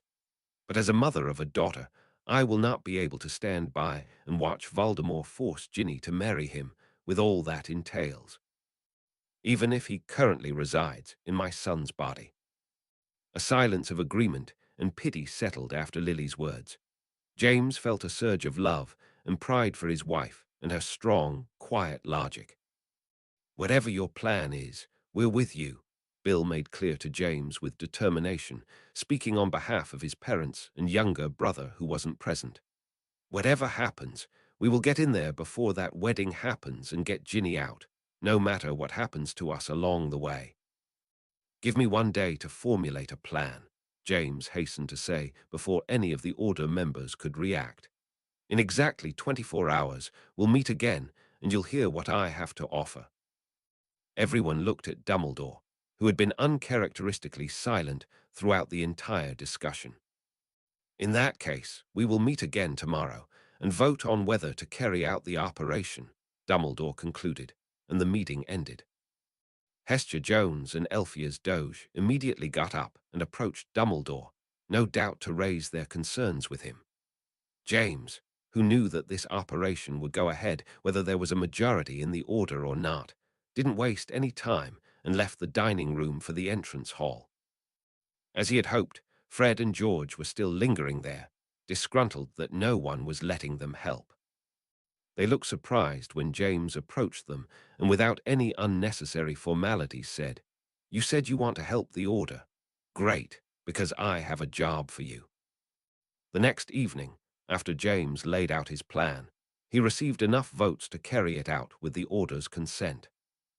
He made sure to make it clear to those who had not voted for it that he had enough hands of Order members who wanted to participate in the operation, and that those who opposed or were afraid did not have to take part at this point. Daedalus Diggle, who had voted for the plan with a shaky finger, breathed a sigh of relief. "In that case, it is decided," Dumbledore concluded. "James, you are welcome to begin assigning everyone their tasks. Snape, I need a map of the castle with details of which room the wedding will take place in," James ordered Snape. "Later, when Fred and George finish their sleeping gas, you'll need to make sure Ginny gets the proofed veil they'll prepare."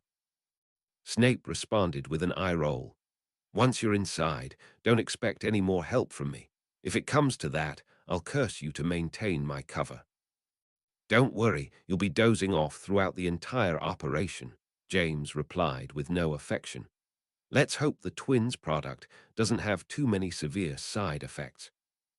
Immediately after James's briefing, which lasted almost an hour, the meeting ended and the Order members dispersed.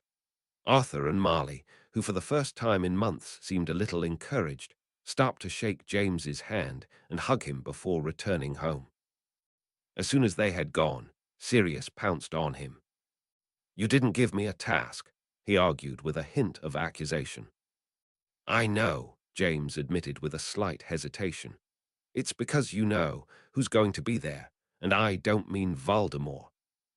"I can control myself, you know," Sirius replied in an insulted tone, knowing full well he wasn't referring to Voldemort. "I've avoided killing him once. I can do it again." "I'm not sure I'll be able to control myself," James admitted with painful honesty. "But fine, you can join." "You won't regret it, Prongs," Sirius said in a tone that filled James with confidence. With all the things that could go wrong on this mission, he really hoped he was right. The day of the operation arrived quickly, accelerating its approach as more and more doubts arose in James. If the other participants had such doubts, they hid it well, and he didn't intend to undermine their confidence. Even when the day of the operation dawned grey and stormy, after a night of little sleep, he was convinced there was at least a 30% chance that his plan would fail completely.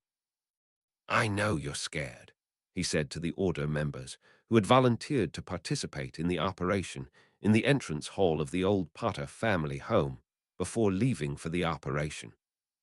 Dumbledore, who had chosen to wear a brilliant red robe, did not look as if he was about to deliver any kind of inspirational speech, so James assumed the responsibility fell on him. "At least, I know I'm scared, but the thought of what will happen if we don't do it is much scarier." Marley, who had abandoned her dress and apron in favor of a short robe and trousers for the operation, looked furious and determined. "Remember, Voldemort's snake is magical, so don't try to curse it, because it won't help. Only this sword can kill it." He gestured to the sword of Gryffindor, which was tied to his back. "Our main mission is to rescue Ginny." So if something goes wrong, no matter what happens, we get her out of there. Everything else is a bonus. Any questions? They had gone over the plan and everyone's tasks so many times in the last few days that all the questions had already been asked. They were ready to go. They apparated to a grove near the house and walked under the cloak of disguise that Dumbledore had created for them, which shielded them from the rain like a giant umbrella. The disguise seemed to be successful, or Voldemort, and the Death Eaters didn't bother to look out at the rain, because no one noticed their presence. They stopped as close as they dared to the crumbling castle, in a place that wouldn't trigger any unexpected defenses, and at the same time was close enough to allow them to run inside in a reasonable amount of time. Mad-Eye, wrapped in his imitation invisibility cloak, limped to the designated observation point, from where he had a view of the entire area around the castle with his magical eye. His job was to warn the others in case any unexpected guests decided to show up. James, who kept looking at his star watch impatiently, waited tensely for 1 minute to 11 o'clock, which was the designated time for the wedding ceremony. Since Snape hadn't sent any sign that Voldemort's plans had changed, they had no choice but to hope that everything was going as planned. When he wasn't looking at the watch, James kept glancing at Dumbledore, who continued to hold the cloak of disguise but looked too exhausted for James's liking. His entire plan depended on the old headmaster's ability to prevent Voldemort from killing everyone, even if he couldn't inflict any real damage on him in return. He desperately hoped the headmaster wouldn't disappoint them. The hands of the watch signaled 1 minute to 11. "Go," he said to Bill, who was waiting by his side equipped with his broomstick, James's invisibility cloak, and some of the twins' anesthetic stink pellets. "Be careful," his father said to him sternly. Bill wrapped himself in the cloak, got on his broom, and left Dumbledore's protective shroud, hovering. James waited tensely to see one of the pellets appear in the sky above the keep and carefully hover, under Bill's guidance, towards the chimney that, according to Snape, belonged to the study. "Get ready," James said. The Order members tensed, putting on the scarves that Fred and George had prepared for them, a protection against the anesthetic gas. They hadn't missed the opportunity to advertise their future shop. On all the scarves, the words Weasley's wizard Weiss were proudly emblazoned. Lily, who chose to wear comfortable Muggle clothes and boots for ease of movement, stepped a little forward and slightly pushed up the sleeve of her jacket. James was seized with a sharp and sudden fear. What had he been thinking, sending her to charge in first, without knowing what would happen when they got close to the building? But it was too late to worry about that now. The stink pellets slid into the chimney. James counted to 10, and then, now. They charged out of the cloak of disguise towards the castle wall. If there was any defense that was supposed to repel them, Lily's key must have neutralized them completely. They passed through the gate in the wall unharmed and ran along the path to the main door. Lily reached out her hand to the doorknob, and it opened wide for her even before she had time to touch it. Inside, they were greeted by an empathy stone hall. James, Lily, the Weasleys, Kingsley, Remus, Tonks, and Dumbledore ran to the other side, up the stone stairs, and then to the oak doors at the end of the corridor, with Padfoot leading the charge, running at a high speed on his 4 huge legs and breaking down the door with no difficulty with his enormous weight. A foul-smelling green smoke burst from the room, dispersing and revealing a strange sight. 24 Death Eaters in silver masks were lying on the floor all over the room, which was decorated with hundreds of black roses. Padfoot was already in the midst of a struggle with a huge green snake, which raised its head, bared its fangs, and spat venom towards him. He dodged and barked aggressively in response, trying to get close to the creature without success. James drew the sword of Gryffindor, ready and willing to destroy what he hoped was Voldemort's last Horcrux. But then the windows in the room all opened with a bang, and the green smoke dispersed in the damp wind that came in. For the first time since Christmas, James saw his son. He was kneeling at the feet of a figure wearing a white veil, dressed in a deep green ceremonial robe. And at that moment, it didn't matter that it wasn't really Harry, because James was so shocked to see him that he dropped the slick goblin-made steel. The sword slid across the floor and stopped at the bride's feet. She tore the veil from her face, causing her red hair to scatter around and revealing Ginny's pale face. It all happened before anyone even had time to think. She grabbed the sword and swung it in a wide arc towards Harry, towards Voldemort, and he leapt back with an expression of fury, grabbing his arm. Ginny swung the sword for a second attack, as if she had forgotten, or no longer cared, that it was Harry's body, giving vent to months of pent-up anger.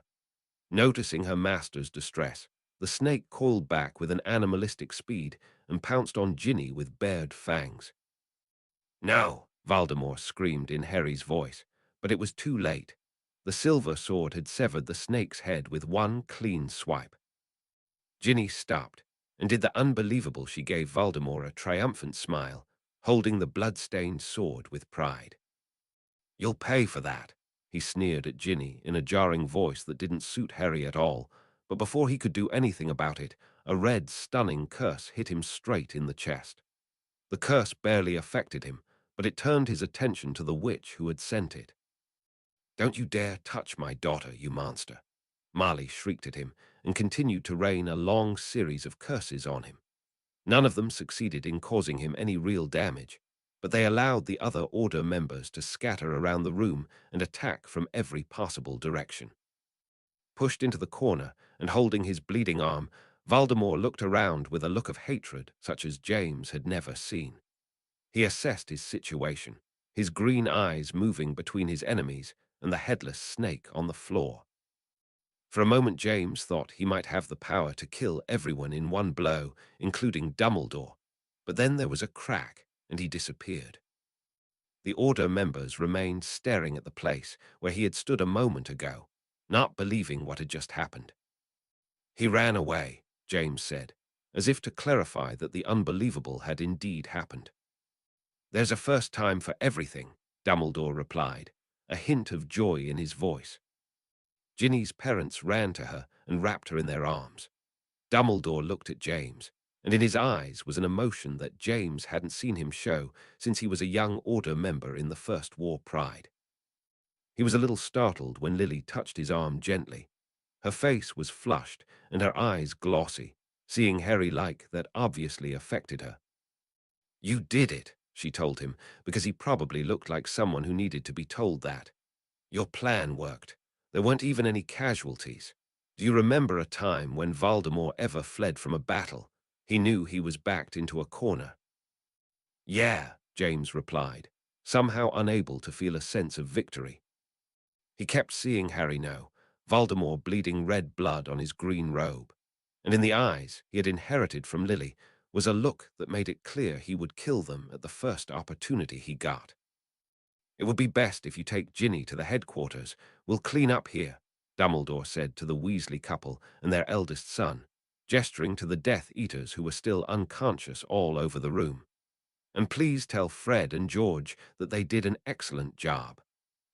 Ginny, who still hadn't said anything, hadn't even smiled at her parents, was led away. James, Lily, Dumbledore, and Kingsley, who stayed behind, chained all the Death Eaters in case they woke up and separated from them those supporters whom Voldemort had freed from Azkaban, in order to hand them over to the Ministry of Magic. Padfoot, who was walking between the prostrate Death Eaters, sniffing intently, stopped next to a grey lump in the corner of the room and began to growl menacingly. James approached him, preparing himself for what he knew was waiting for him. The grey lump was a short, squat man in a shabby robe, his greying brown hair receding from his forehead. James turned him over and felt a dull ache in his heart.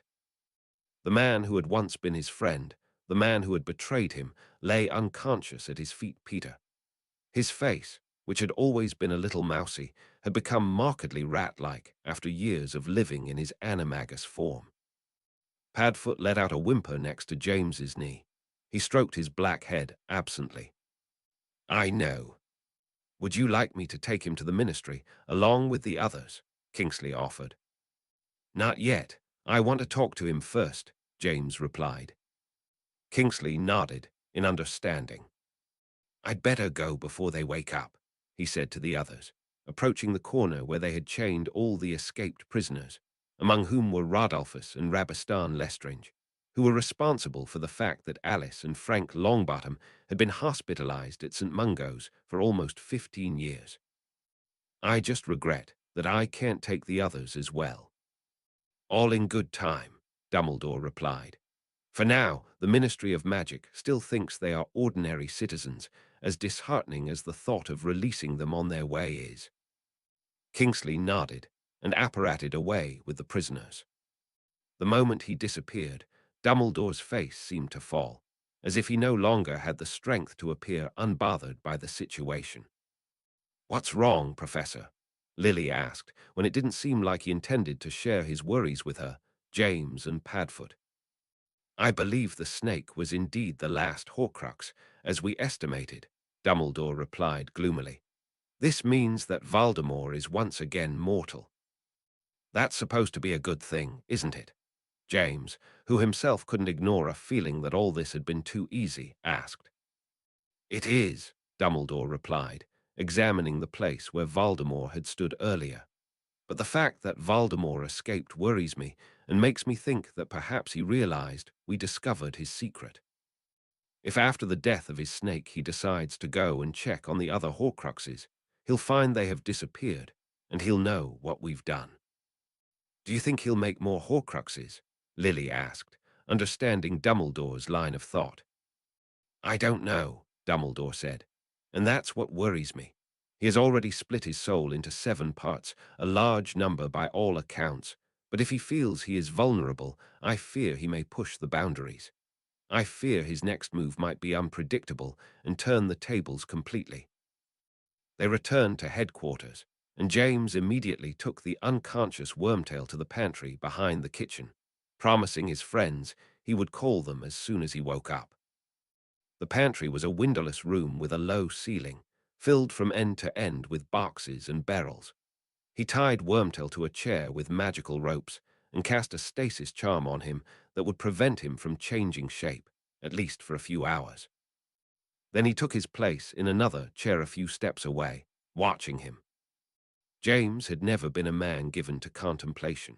Perhaps that's why he felt that all the thoughts and memories of the events of the last few hours were colliding with each other like a multi-car train wreck in his head. In all this chaos, he tried to find the anger he had felt towards Peter in the last few months, ever since the day they got their memories back and discovered his betrayal. But for some reason it escaped him, leaving him with a confused sense of emptiness. After a time that felt very long, but could just as easily have been a few minutes, Lily came in to check on him. She placed a comforting hand on his shoulder, and he held her hand, not taking his eyes off the traitor. Everyone out there is praising your successful operation, she told him sympathetically. No one remembers an operation that ended without casualties, and everyone is sure that Voldemort never ran away from us before. In response, James nodded absently. Are you feeling all right? Lily asked, half jokingly. The James I know would be out there soaking up all that praise. For some reason, this comment made him feel a pang deep in his stomach. I'm supposed to hate him, he said, gesturing to Wormtail. But for some reason I can't. All these months I've been planning what I would do to him when I caught him, but now I can't stop wondering, maybe it was actually my fault he did what he did. Maybe I pushed him to do it with my inflated ego and my pride.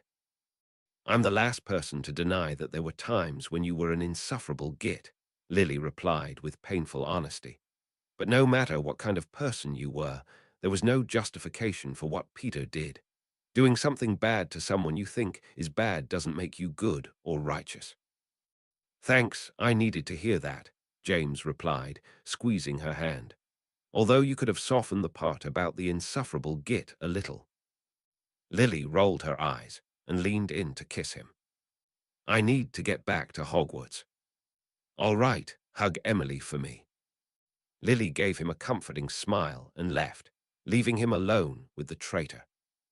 Finally, Wormtail regained consciousness.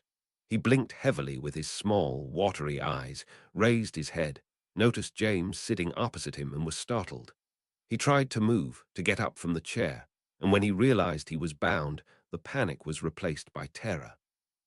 "I'm curious to know," James said. "Were you scared because you thought I was Voldemort, or because you knew I was me?" Wormtail cringed at the explicit mention of his master's name. "Prongs. Only my friends call me that." James cut off the plea sharply, and Wormtail cringed again, as if he had struck him. "You and I stopped being friends the day you sold my family to Voldemort." "Please, James, you don't understand," Pettigrew squeaked. "He would have killed me." "I don't understand." James got to his feet, his anger growing.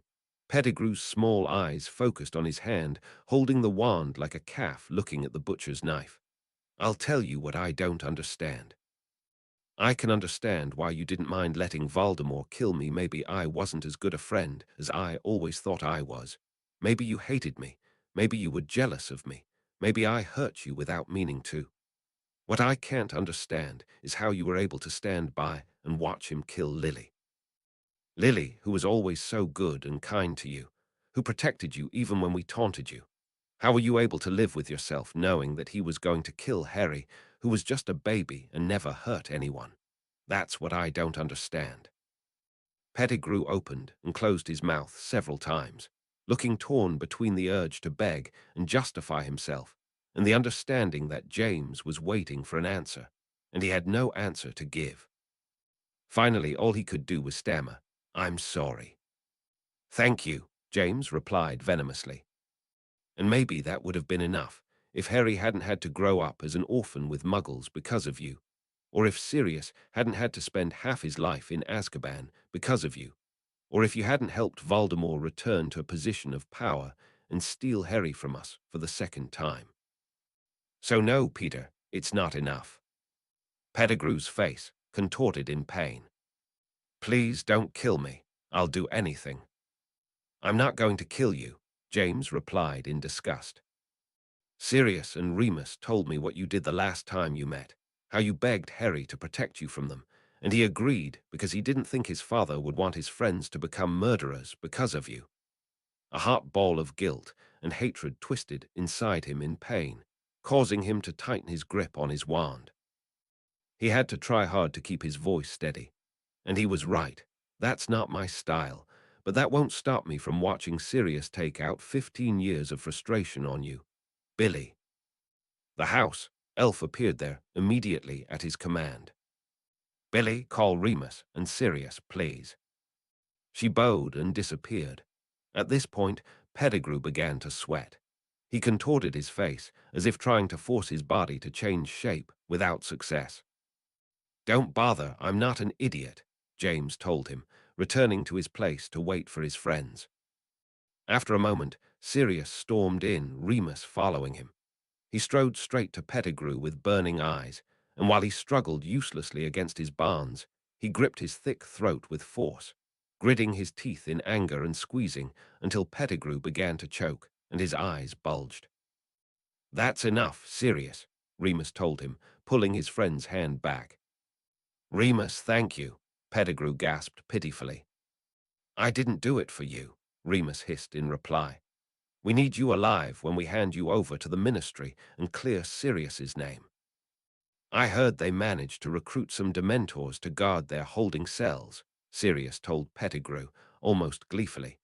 "Maybe they'll even let one of them kiss you for what you did." Pettigrew shook his head, speechless with fear. James could almost see the wheels turning in his head in search of some way out of this predicament. "But that doesn't mean we can't have a little fun with you beforehand," Sirius continued, not taking his eyes off Pettigrew as he paced back and forth in front of him like an impatient predator. "What should we do to him in the meantime, Prongs? You are always good at coming up with original punishments." "We're not going to do anything to him," James said, although he wasn't completely at peace with the decision. "As a wise woman once told me, doing something bad to a bad person doesn't make you good. We'll hand him over to the Ministry, clear your name, and that will be the end of the story." Is there anything else you want to say to him? I've said what I needed to. I think what he'll feel when he spends the rest of his life in the company of Dementors will be worse than anything I could say to him, Remus said, with a hatred mixed with a little sadness. No, wait, Pettigrew suddenly burst out. I can be useful to you. I can give you information about the Dark Lord's plans. Sirius let out a sharp, barking laugh that made Pettigrew cringe. You expect us to believe that Voldemort trusted you with vital information, he scoffed. Do me a favor, he barely trusted you to clean his shoes. He didn't need to tell me anything, Pettigrew argued, almost insultingly. He thinks I'm stupid and unimportant, just like you did. You didn't pay attention to me, so you didn't notice that I hear and see everything, and you didn't expect me to stand up to you. That's why the Dark Lord has no idea how much I really know. James and his friends exchanged glances. It was a little painful to admit it, but all three of them knew he was right. Throughout their youth, they had underestimated him and never imagined that he was cunning enough to outsmart them as he had. What exactly are you offering? Remus asked him. I'm offering, Pettigrew replied slowly, examining them, each in turn, weaving a plan. That you let me go, and in return, I'll tell you everything I know about his plans, about his weaknesses. I can even show you where the Dark Lord keeps his old body. This piece of information piqued James's curiosity. And what's to stop us from getting that information out of you by force? Sirius growled at him through gritted teeth. Pettigrew shrugged. He knew that threat was empty and that he had found a position of strength he could hold on to. James signaled to his friends that he wanted to talk to them outside. Before he left, he tightened the magical ropes that bound Pettigrew and said, I'd tell you not to go anywhere, but, well, you know. As soon as the three of them were outside and had closed the door behind them, Sirius said, I think we should agree. What? James couldn't believe his ears. I was sure you'd be the last person to agree to something like that. It's out of the question you deserve to be free, and he needs to be punished for what he did. Believe me, I'm not happy with the thought of him going free, Sirius said with a maturity that surprised James, perhaps because he was used to thinking of his friend as a reckless 20-year-old. But if there's a chance he can give us even a shred of information that will help us defeat Voldemort, and more importantly, bring Harry home, that's a price I'm willing to pay. There's no way of knowing that he actually has vital information, James insisted. What will stop him from deceiving us again and leaving us without Harry and without your freedom? We know how scared he is of Voldemort. Do you really think he'll betray him so easily? I have an idea, Remus intervened. We'll agree to release Peter after he provides us with the information he has, on the condition that he gives us access to all his memories from the end of the First War. That way, even if we release him, and even if he betrays us, we can give those memories to the Ministry and clear Sirius's name. When James still didn't look satisfied, Remus continued, I agree that it's not fair that he'll go free after what he did, but Sirius is right. If it gets us one step closer to getting Harry back, it will be the lesser of two evils. We have to try. Realizing he was in the minority, James finally agreed, and desperately hoped they weren't going to regret it. Chapter 48, A Traitor's Fate. Severus was sitting in his office at Hogwarts in the small hours of the night when he felt a sharp burning sensation on the dark mark on his arm. He knew it was only a matter of time before it happened. In some ways, the wait for the moment the Dark Lord would summon him was worse than the summoning itself. He knew that after what had happened that day, the Dark Lord would be especially furious, humiliated by the defeat, and that he would want answers. Donning his robe, Severus left the castle in a hurry, lighting his way in the deep darkness of the night with his wand. Within a few minutes, he was outside the castle gates. From there, he apparated, not knowing where he would appear, only that it was the place where his master expected him to be. He appeared in the middle of a foul-smelling swamp. A half-moon shone in the clear sky, filtering through the sparse foliage of early spring.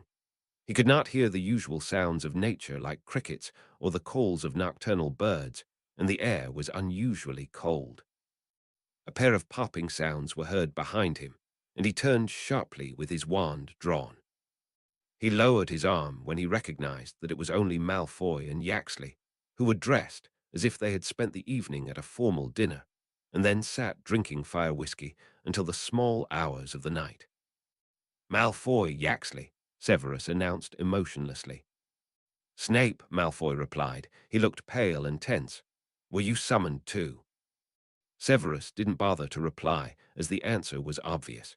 He began to walk in the direction where the dark mark was burning especially fiercely, his feet sinking into the muddy ground. Malfoy and Yaxley hurried after him, being careful not to stain their fine robes. "There's a traitor in our ranks, no doubt about it," Malfoy announced to Severus, making it clear that he and Yaxley had talked about the matter at length before they arrived. Only someone from the inside could have helped Dumbledore and his allies get past the Dark Lord's defenses. "Someone told them about the wedding. They knew we would be busy and vulnerable. Who would be foolish enough to betray the Master?" Severus wondered, pretending not to know that the Dark Lord himself had given Lily a free pass into his home, and that what had happened that morning was solely due to his overconfidence in his power. "If you ask me, it was Pettigrew," Yaxley argued. "Everyone knows he was once Potter's friend, and now he's disappeared without a trace. I checked with my sources at the Ministry. He didn't arrive there with the others who were taken. There's only one explanation for that." "Maybe you're right," Severus replied casually. "I actually think it was someone else," Malfoy said smoothly. "If my memory serves me, Snape, you once had intentions towards Potter's wife. Before the Master's downfall, I even heard you begged him to spare her life the night he eliminated the Potters so that you could take her for yourself after her husband's death. Now that she's back in the picture, could it be that you've forgotten your place?" "We were all young and foolish once," Severus said, meeting Malfoy's challenge calmly.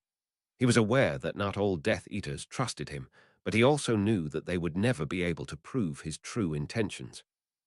"But believe me, I was never foolish enough to betray the Master's trust, certainly not for a woman." He brushed aside a cluster of tangled ferns, and they found themselves in front of an ancient stone door carved in the shapes of two large, coiling snakes. "I've never been here before," Yaxley admitted at the sight of the impressive door. "Have you?" "I was here once, many years ago," Malfoy said, clearly lying. "But I don't remember how to get in." Severus rolled his eyes in the darkness and brought his wand closer to the strange door. He had never been there before, but as he expected, the door opened for them, recognizing that the Dark Lord had summoned them. A narrow staircase lit by faint torches that descended into the ground was revealed. The three Death Eaters entered, and the door closed behind them. They began to descend the ancient and cracked stairs carefully, knowing that the Dark Lord was waiting for them at the bottom. It was even colder there than outside. As they descended, frost began to accumulate on the stairs and walls, making the descent especially dangerous, and a vague feeling of despair began to settle in Severus. From the fact that his talkative companions had suddenly fallen silent, he understood that they felt the same way, and he understood what was waiting for them at the bottom of the stairs. Finally, they found themselves in a huge hall, a space so large that the ceiling was submerged in complete darkness. Giant columns in the form of snakes rose in 2 rows on either side of the hall, and wide stone goblets that stood between them were filled with blood-red flames that barely managed to illuminate the vast space. If Severus had any doubt until that moment, he was now sure that they were in a complex that once belonged to Salazar Slytherin, one that the Dark Lord had never shared with his followers before, a secret hiding place that surely helped the Dark Lord evade the Ministry and Dumbledore during the First War. The columns and the darkness in the large hall matched the descriptions of Lily's son from the dreams that the Dark Lord had forced upon him that Christmas, just before the takeover. It was very possible that this was the place where he had taken those 12 Muggles in order to kill them, But even if so, no sign of these crimes remained. Malfoy and Yaxley examined the hall in admiration, but for Severus, all this was a bad sign. The Dark Lord could have chosen from a dozen of his supporters' comfortable homes to convene this meeting, but he chose to convene them in this very place, which he had never shared with any of them before, no doubt to remind them that he was the heir of Slytherin, that he was the Dark Lord, and that his power should not be underestimated. The three of them crossed the row of columns in a tense silence, a growing feeling of suffocation weighing on them. At the end of the hall, on a throne carved from stone, sat the Dark Lord. He sat sprawled on the throne. If Potter had sat like that in Severus's lessons, he wouldn't have hesitated to shout at him to straighten up, his hands resting motionless on the rough stone armrests. His hair, which he had always been careful to arrange to proudly reveal the scar on his forehead, now almost covered his face, casting a heavy shadow over his eyes. The rest of his young face was frozen, his lips set in a thin, ominous line. The three of them knelt before him, but he acted as if he didn't see them. After a few tense moments, they decided to take the risk and assume they were allowed to get up. They joined the other Death Eaters who were already waiting there: Dalohav, Crab, Goyle, Nott, Macnair, and Travers. It seemed that the Death Eaters were not the only ones who had been summoned. For some reason, which was not typical of the Dark Lord and which bothered the Death Eaters, Greyback was also there, accompanied by his scarred protege and a tall vampire with sleek white hair. But the strangest and most unsettling guest was a large and almost black Dementor that lurked in the corner of the room and caused frost to accumulate on the columns and floor. Although the dark creatures were their allies in the war, the Dark Lord had never summoned them together with the Death Eaters for gatherings, and in Severus's opinion, this was another bad sign. After a few minutes, Selwyn, Gibbon, Roll, and Mulciber also appeared, Jugson hobbling a little behind them. These were all the Death Eaters from the inner circle, with the exception of the Lestrange brothers, the Carrows and Rockwood, who had been captured by the Order and handed over to the Ministry of Magic that morning. The Dark Lord remained silent for long minutes. Everyone waited in tense silence. The only sound heard was the crackling of the flames in the freezing air. Finally, while everyone watched him tensely, the Dark Lord clenched his fists against the armrests of his throne and stood up. "Someone has betrayed my trust today," he began in a quiet, dangerous voice that sent a shiver down his followers' spines. They knew that tone all too well. "One of those present among us let the enemy into my home and helped him kidnap my bride and kill my snake, my oldest companion." The Dark Lord paused, and for the first time, Severus wondered if the death of his snake angered him because she was one of his Horcruxes, or because she was the only living creature he had ever loved, at least in his own way. To Jugson's misfortune and stupidity, he did not interpret the situation like Severus and dared to open his mouth. "My lord, many pure-blooded girls, better than that blood-traitor girl, will stand in line for the right to marry you." "To hell with the girl," the Dark Lord barked at him, and the bearded wizard's neck twisted with a chilling cracking sound before he collapsed lifeless. A shocked and tense silence settled as the echoes of the Dark Lord's shout in the hall died down. The Dark Lord, who had just lost control in front of his followers in a way that was not at all typical of him, composed himself and adopted a serene expression. None of those present dared to say anything or refer to the wizard's corpse lying among them. Greyback licked his lips in anticipation. If Severus didn't know it was impossible, he would have thought that the Dark Lord felt a sense of disappointment and genuine loss that the Weasley girl had been taken from him.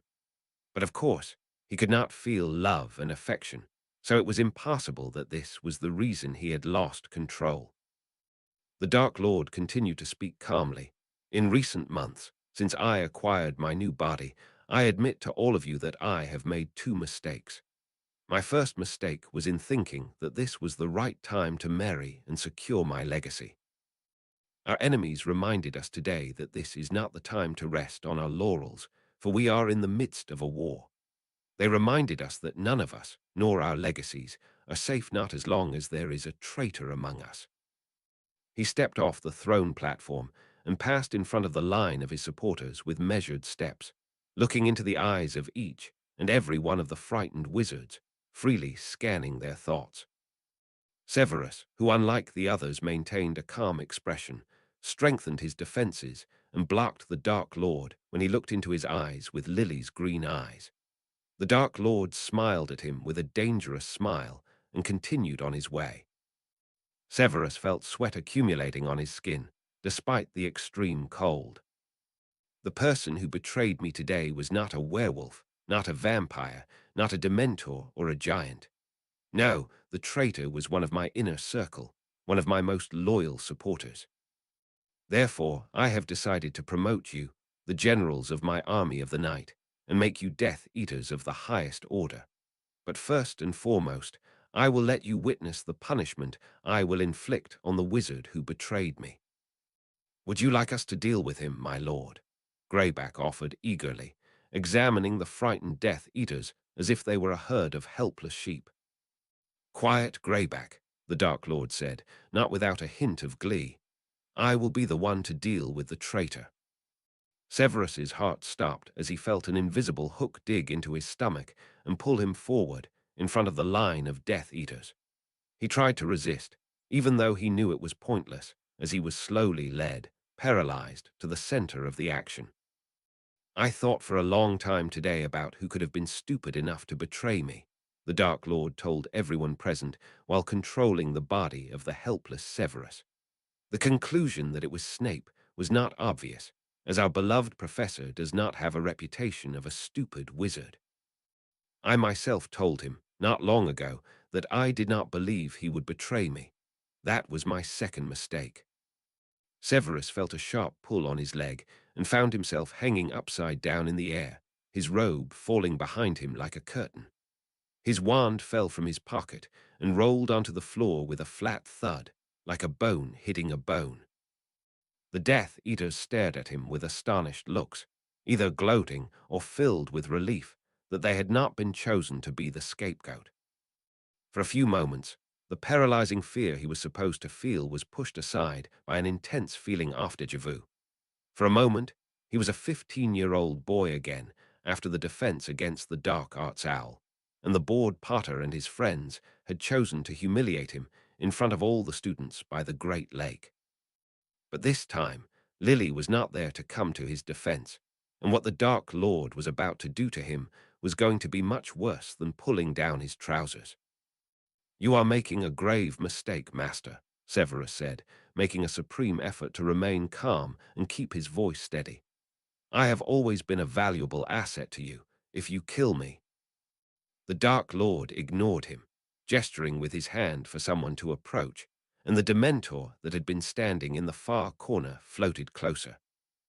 A metallic fist tightened around Severus's heart, accompanied by a feeling of suffocating loneliness and despair. He felt a profound sorrow that he would have to continue to live after this night. The Dementor approached him with hunger, pushing aside its hood to reveal its gaping mouth. Severus thought of his mother, of his father, of Lily, but he fought fiercely against the urge to close his eyes against the horrifying sight before him and sink into painful and distant memories until he felt the Dark Lord's dark fingers fumbling inside his mind. Knowing that he could not fight both of them, he chose to focus his strength on the Dark Lord and let the Dementor's frozen breath enter his lungs and poison him. I'm impressed. The boyish voice of the Dark Lord penetrated the fog in Severus's head, bringing him back to reality from a dark and sweet dream. The long time spent upside down caused the blood to rush to his head, and he felt like it was about to burst. The Dementor had already retreated back to its corner, but the deep despair only gradually grew stronger. Your occlumency abilities are truly exceptional, Severus. I almost regret what I'm about to do to you. I have never ceased to be your loyal servant, Severus lied amidst the constant mental pain, almost out of habit. I have dedicated my life to your goals, Master. There is no evidence that I have ever betrayed you. The Dark Lord let out a contemptuous sound of doubt. Perhaps that's true, But I don't need evidence. Let us ask all your friends in the inner circle, do we need proof that Severus is the traitor? The Death Eaters responded with a deafening silence. The Dark Lord rotated Severus so that he could look at the pale faces of his colleagues.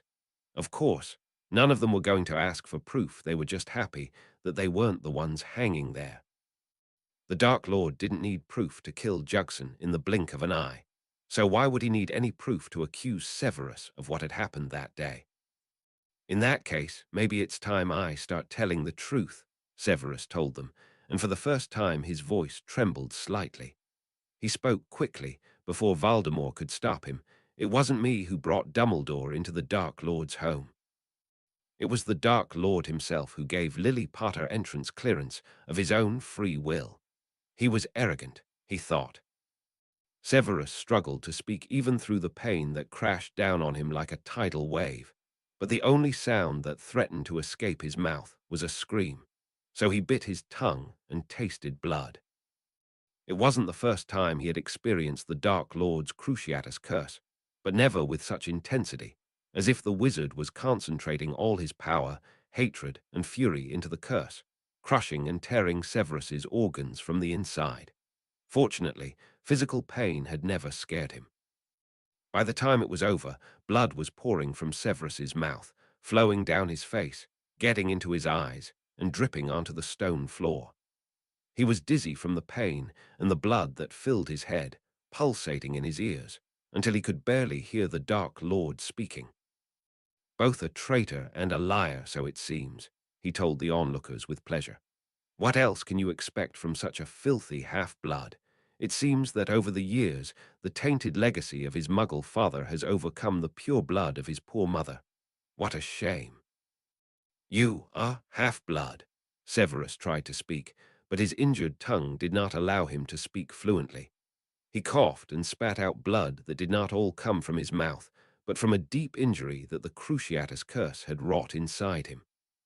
He felt bitter regret that he had not used the moments he had to tell the Death Eaters the truth about their master.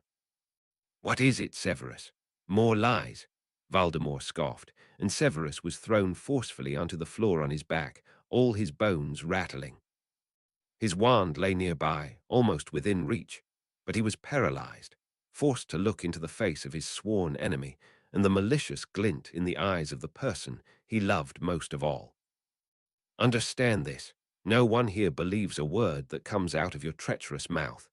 Each and every person in this room values something that you will never have power. So it doesn't matter what you say, what stories you weave, because after this night they will get everything they ever wanted. Their wildest dreams will come true, but you won't be here to hear and run to tell Dumbledore what's about to happen. You will never win, Severus managed to whisper, paralyzed on the freezing floor. Who are you to know? You've already lost a long time ago, the Dark Lord said. Your life is so empty and meaningless that it would be a kindness to deliver you from it. A fresh and sharp fear awakened in Severus's broken body. Like a trapped animal, he felt he was capable of breaking the spell, moving and grabbing his wand, sending the killing curse towards Voldemort and ending this nightmare once and for all. But Voldemort noticed the slightest movement of his fingers, and Severus's arms were forced to the floor on either side of his head. He felt something unnaturally sharp against his wrist. For a moment he didn't understand what was happening. He only felt warm blood flowing onto the floor under his body, and the smell shocked him. And then he felt the pain, more intense and sharp than any Cruciatus curse, rising from his hand, burning his nerves, paralyzing his mind. He screamed, shocked, confused, helpless, and then it happened to his other hand too. He felt as if all the blood was draining from his body. His hands, his legs, the pain was so intense he couldn't even feel anymore.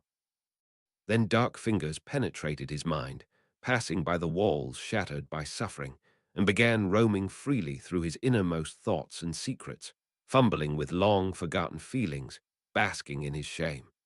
All of his actions, all of his betrayals lay bare before his torturer. He begged for death, just as the Dark Lord had promised he would, but then could not speak any more. His tongue was cut off in several long, grueling thrusts. He could not think, could not feel. Lily's eyes were the last thing he saw before his eyes were also gone, and Severus Snape was no more. Chapter 49. The Dark Lord's Weakness. On the day after they rescued Ginny from Voldemort, a cat-shaped patronus appeared in Lily and James's bedroom in the early morning hours. Lily, who was just getting ready to go to Hogwarts, recognized Minerva's patronus at once. "Lily, please join me and the headmaster at Hogsmeade," the cat spoke in a grave tone. "And perhaps it's better if you skip breakfast." "What's going on?" James' groggy voice came from between the sheets. "I don't know," Lily answered as the patroness disappeared. She had a bad feeling about this summon. She calmed herself by thinking that if it had something to do with Emily or Harry, Minerva would have called James as well. "Keep me posted," James said with a yawn, "and don't forget our plans for later."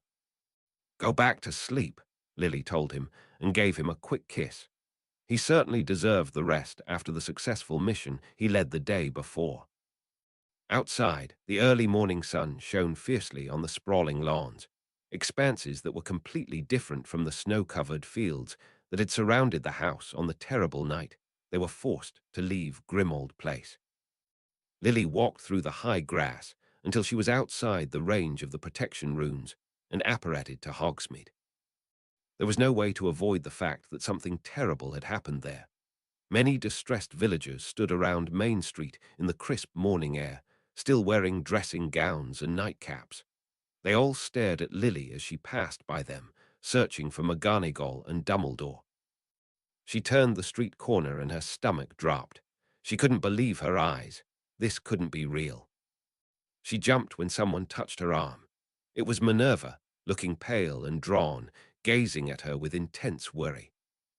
"I'm sorry you have to see this," she said to her gently, but Lily didn't really hear her. She bolted to the side and vomited into a flower bed.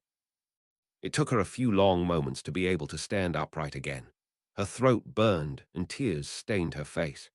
Minerva tried to suggest that she sit down, but she refused. She pushed back her revulsion and terror and bravely looked at the sight that greeted her. Severus was hanging from a street lamp on Main Street. It wasn't at all obvious that it was in fact Severus, as his body and face had been brutally mutilated, but Lily knew it was him. His hands and feet had been cut off, and dried blood filled his gaping mouth.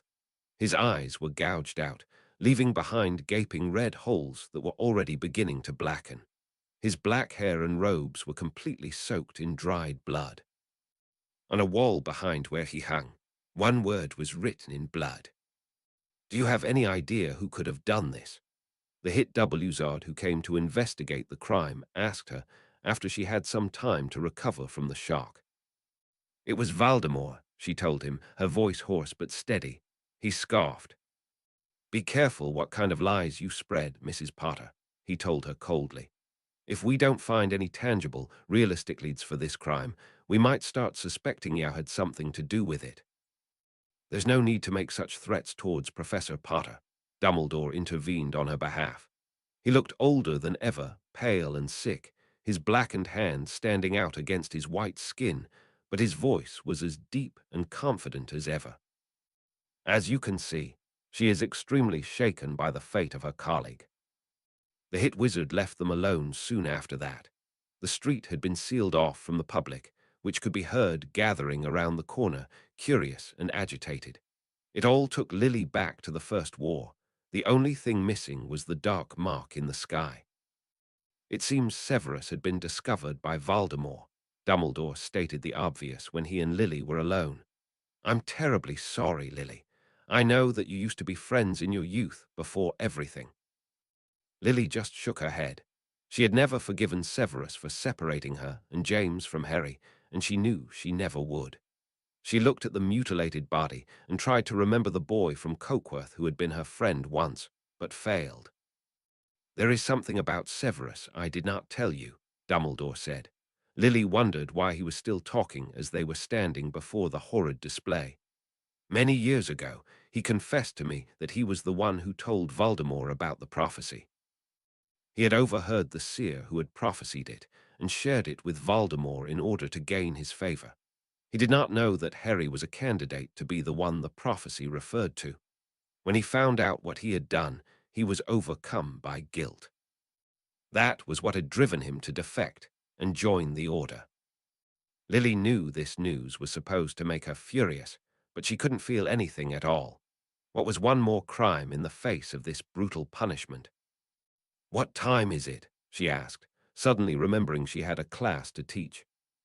"Go home, Lily," Dumbledore said gently. "There won't be any classes today. The heads of houses are gathering the students to tell them the news as we speak." Lily thought about Emily.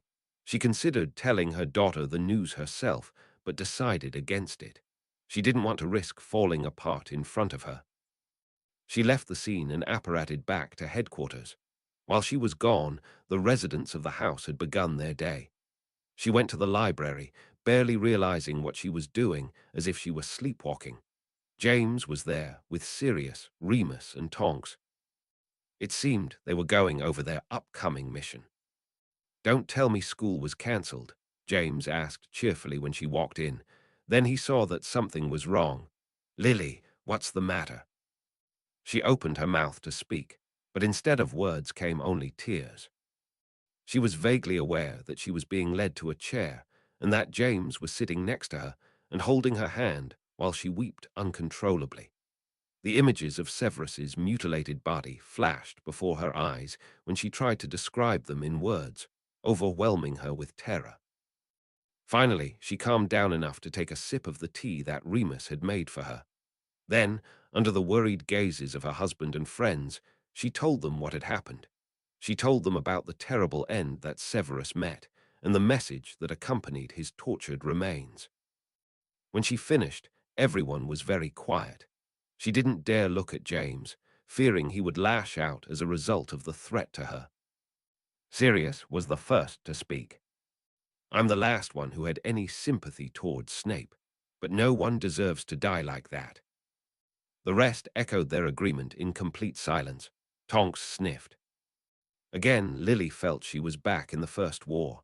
If she had had any energy left at that moment, she might have felt angry. It was supposed to be different this time. Dumbledore promised them it would be different. After a long silence, Remus said, "Maybe we should postpone the mission." "No," James replied immediately. "There's no time to waste." Only much later, when he and Lily were left alone, he told her, "I think you should sit this one out." "No, I'm coming with you," she said with determination. "Are you sure?" "Yes, I'm just in shock. I'll be fine." For some reason, James didn't look too convinced. He saw something was weighing on her. He just didn't know that it wasn't fear from Voldemort's bloody threat or pity for Severus. She took a shaky breath and said, "I'm worried that he remembers all of it." "Who?" James asked, but realized the answer before she could reply. "You think that Harry can see through Voldemort's eyes." "That's what I'm afraid about," Lily confessed. James took her hand and squeezed it tightly. "I'm afraid of that too," he said. "All the more reason to get him back as soon as we can." In the afternoon, Lily and James got ready to go out on the mission. Lily was feeling slightly better, but she knew the images she had seen that day wouldn't fade from her mind easily and that they might plague her in her dreams. They went out to the courtyard outside, where the statue of the stag stood. In recent months, James and his friends had worked on repairing the statue, and now it stood on its hind legs with renewed majesty, only a thin crack around its neck indicating the damage it had suffered. Marley was sitting on a stool at the foot of the statue and knitting, watching from a distance, as Ginny and Tonks were engaged in what looked like a dueling lesson. After all she had been through, Lily agreed that it was appropriate for Ginny to learn to defend herself, if only to help her overcome everything that had happened. "You should take her inside," James told Marley in a quiet voice, so that Ginny and Tonks couldn't hear him. "Wormtail will be here in a few minutes. She probably won't be happy to see him." "That's enough for today," Tonks, who had chosen her favorite short pink hair today, told Ginny as Marley began to gather her knitting tools. Get some rest. We'll continue tomorrow. Where are you going? Ginny asked her, peeking at Lily and James suspiciously. Since they had rescued her, she hadn't exchanged a word with the couple and had barely given them a glance. Lily didn't blame her for the fact that their appearance reminded her of what she had been through. Order business, Tonks replied lightly, not betraying the gravity of the mission. Don't you worry about it. Come, Ginny, Marley said with maternal authority, and Ginny let her lead her back inside reluctantly, ignoring Lily and her husband completely. Not for the first time, Lily wondered if she blamed them for what had happened. You remind her of Harry, that's all, Tonks told them after the mother and daughter had gone inside, as if sensing Lily's concern. She'll get over it. Lily gave her a grateful smile, even though all three of them knew it would take a long time for Ginny to get over the experiences she had under Voldemort's tutelage. It saddened her more to think that it was obvious that Harry had loved her, and that on the day he returned, Lily didn't allow herself to think that there was an if there. He would discover that she might not be able to love him back. After a few minutes, Remus and Sirius emerged from the house, leading the bound Peter with their wands drawn. He blinked with his small, mouse-like eyes against the fierce sunlight. We finished extracting his memories, Remus announced as Sirius threw the man who had once been their friend onto the ground between them roughly. It wasn't easy. He wasn't happy to part with the memories of how he carefully planned to betray all of us and frame Sirius. But now we have everything we need to clear Sirius's name. Lily was shocked to find that Peter, who was lying on the ground at her feet, was holding her shoes with his small hands and pressing his face against them pleadingly. Lily, dear Lily, you won't let them kill me, will you? Don't touch her, James barked and pushed him away with a light kick. I already told you, unlike your master, we don't kill people, no matter what kind of wretched traitors they are. Now it's time for you to fulfill your part of the deal and show us where Voldemort is keeping his old body. Please, James, don't say his name. Shut up, James dismissed his pleas and pulled him to his feet with force. Now you'll use your small, pathetic brain and think about the place we need to be, and then we'll all apparate together. And if for one moment one of us thinks you're leading us into a trap, we'll reconsider our merciful policy. Is that clear? Peter nodded breathlessly. After she saw what he had become after years of living in fear in Voldemort's service, Lily almost pitied him. They apparated together and appeared in the shadow of a grey willow tree, at the end of a neglected graveyard full of cracked and moss-covered tombstones and statues. The graveyard stood on the side of a hill. On one side, a small and peaceful-looking village stretched out, and on the other, at the top of the hill, a neglected manor house loomed, its shattered windows boarded up and climbing plants weighing down its exterior walls. This place looks familiar, James said. We were here before, Lily told him. This is the graveyard where Voldemort returned last summer. Right, Peter. Peter began to stammer, perhaps because he was surprised that she was addressing him so politely, or that no one had called him by his real name for so long. Answer her, you rat, Sirius barked at him, pulling sharply on the magical ropes that bound him. Why, yes, Peter stammered with effort, cringing as if he was preparing for someone to hit him. Please, he forced me to. I didn't want to do it. We've heard that already, James said in a cold voice. Lead the way, and remember if it's a trap. Peter stumbled and hobbled towards the haunted manor house, the three marauders, Lily and Tonks walking alertly behind him. Were you really friends with this guy? Lily heard Tonks whisper behind her. Yeah, but don't ask me why, Sirius replied. He wasn't always like this, Remus said, but there's no doubt that he always went above and beyond to ingratiate himself with the most powerful people around. Maybe we should have guessed that he would switch sides the moment he felt the balance of power shifting.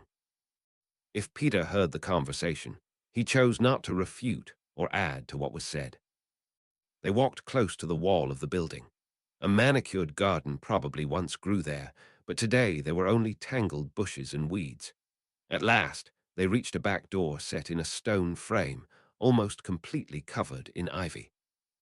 "It's locked," Peter told James. "Just a locking charm, nothing else, for now." James gave him a warning look as he pointed his wand at the door and whispered, "Alohomora." The door opened with a click and a creak of rusty hinges. "You first," James told Peter, pressing his wand to his back. Peter entered the house, the others following. They found themselves in a dusty, unused kitchen. Peter led them through another door that led to a dark corridor filled with a strong smell of decay and mold. The windows were covered with dust and ivy that blocked the afternoon sun. They climbed the dusty stairs at the end of the corridor and reached the second floor. Peter led them to the right, their feet creating prints in the heavy layer of dust on the floor. "Merlin!" Tonks suddenly screamed, and everyone jumped in alert, ready for a fight. Tonks, covering her mouth as if she could take back the scream, pointed into one of the rooms on the right. Inside, on a rotting rug, between a soot-covered and cold fireplace and a grand, moth-eaten armchair, lay a maggot-eaten skeleton, dressed in Muggle clothes. "Who was that?" Remus asked Peter. "The gardener," Peter replied in a choked voice, doing his best not to look at the skeleton. They continued on their way and reached a musty drawing room that must have once been quite grand. Heavy velvet curtains, moth-eaten, covered the windows, so they had to light up the ends of their wands to see the room. 3 cracked black leather armchairs stood around the large and empty fireplace, above which was a portrait in a gold frame of an elderly aristocratic couple and a handsome man with black hair. "There," Peter said, gesturing with his chin towards a large object covered with a sheet that stood in the corner of the room. "You can take off the sheet, but don't touch it." Remus pulled off the dusty sheet and revealed a large and clear mirror in a grand silver frame. It was identical to the mirror from Hogwarts that James had moved to Grimmauld Place, and which Voldemort had used to escape with Ginny on that fateful night. "He hid his body inside," Peter said with a tremor of awe. "There's a protective charm and a charm to get it out, if you give me back my wand." "No way," James said without considering the idea. "You explain it to me and I'll do it." "I don't know how to explain it," Peter replied nervously. "I saw him do it only once, but I remember what needs to be done. Don't think I'm so stupid that I'll try to do anything when it's 1 against 5, and I can't change shape." James looked at the others for approval. When no one could think of a real reason to object, he slightly loosened the ropes around Peter so that he could pull one hand out, and then gave him his wand, which he had kept in his pocket. While all 5 of them watched him with wands drawn, Peter pointed his wand at the mirror with a trembling hand and whispered a few words. Lily had never considered Peter to be a skilled wizard, but she had to reconsider that assumption as she watched him cast a series of complex spells. Maybe it wasn't surprising, since he did manage to learn how to become an animagus at the age of 15, even if he needed his friend's help. A black shape appeared inside the reflection in the mirror, growing larger as it got near, until it took the shape of something long and thin, wrapped in black cloth. It crossed the polished surface of the mirror, as if it were water, and materialized inside the room they were standing in. Now the shape of a grotesque pair of shoulders and a head could be discerned beneath the stretched fabric. Peter directed the body to the floor and then almost collapsed from exhaustion, breathing heavy, whistling breaths. "Take the sheet off him," James ordered him after taking his wand from him. "James, please don't make me." "Shut up already," Sirius snapped at him and pushed him towards the body lying on the rug. Peter approached the body with horror, like a man approaching a sleeping snake. He stretched his free hand towards the folds of the fabric, keeping his face and the rest of his body away from the place, and pulled the fabric off the body. Everyone in the room recoiled in disgust and covered their faces. A horrific smell of death and decay rose from the folds of the fabric, more terrible than anything Lily had ever smelled. She thought at once about Severus' corpse and fought the urge to vomit. Covering her face with the sleeve of her robe, She dared to get closer with the others and see what was inside the fabric. The lights at the ends of their wands fell on a thin, bald creature with bone-white skin and slitted nostrils like a snake. It lay there motionless, its red and slitted eyes wide open, staring at them. "It's dead," James said accusingly. "What the hell, Wormtail?" I don't know," Peter defended himself from behind his sleeve, his face green. "He was alive when we put him there." "Oh, Wormtail, how predictable you are." Lily knew the voice that spoke very well. It did not belong to anyone in their group. Everyone turned with their wands drawn, but they were a moment too late. Lily found herself standing empty-handed in front of the black-robed figure of her son, and around her, her friends and husband froze in place like wide-eyed statues. She was the only one among them who could still move. "Did you think I wouldn't know you would betray me at the first opportunity you got, Wormtail?" Voldemort asked in Harry's voice. He vanished his old body with a flick of his wand, and then approached the frozen, deathly pale body of the terrified Peter, examining his face with malicious pleasure. "I knew you would take them here, so I set up a few more defenses and killed the deformed body you created for me so that no one would toy with the idea of returning me to it. Now wait patiently. I'll punish you after I'm done." Lily rushed to the side of the frozen James and desperately tried to pull his wand out of his hand, but his petrified fist would not let go. He stared at her with wide eyes, as if trying to talk to her through them, and she realized he was seeing and hearing everything. "Save your strength," Voldemort told her, and she retreated to the space between the petrified figures of her friends. "A few days ago you were very lucky. You caught me off guard. You will not get such an opportunity again. But you and your husband and your friends don't have to die today. There are several ways this evening can end. It's up to you, Lily. Sit down. We need to talk." He gestured to the leather armchairs by the fireplace, in which a strong flame had suddenly ignited and shed light on the grand room. Knowing she had little choice, Lily obeyed, her throat constricted and dry with fear as she sat down in one of the armchairs. Voldemort sat in the armchair opposite her with grace, smiling at her with the face that belonged to her son and husband. She felt an intense desire to scream or cry. "This is the armchair my father sat in on the evening I murdered him," he informed her calmly, as if he were telling her what he had had for dinner yesterday. "But that doesn't surprise you, does it? Dumbledore has already told you everything, about my true identity, about my deeds in my youth, and about my Horcruxes. Yes, you may be skilled in occlumency, but your friends are not. There's no point in hiding it. I already know you have destroyed all my Horcruxes. Very clever, I must admit. Perhaps I will make a few new ones tonight in their place. After all, I have suitable victims right here.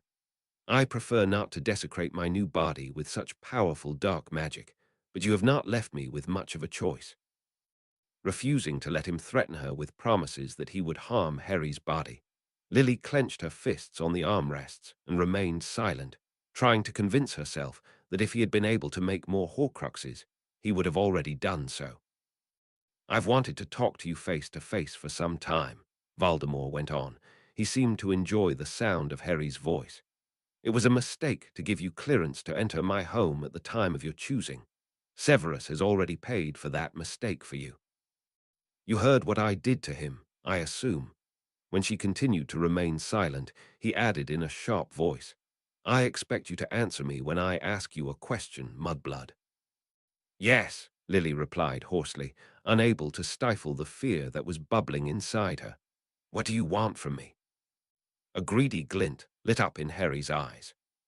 "What I want," he said hungrily, "is for you to teach me how you did it." "How I did what?" "How you defeated me," he said through gritted teeth, as if the admission was painful to him. "On that night 15 years ago." He went on to tell her, "At first I was tempted to believe that it was the boy, as all those fools believe, that there is something special about him, that he was as powerful as I am, as the prophecy predicted. After I learned that you and your husband also survived that night, I started to think that what happened was the result of something your husband did. After all, if there was ever a wizard who could defeat me, it would be appropriate for him to be a pure-blood.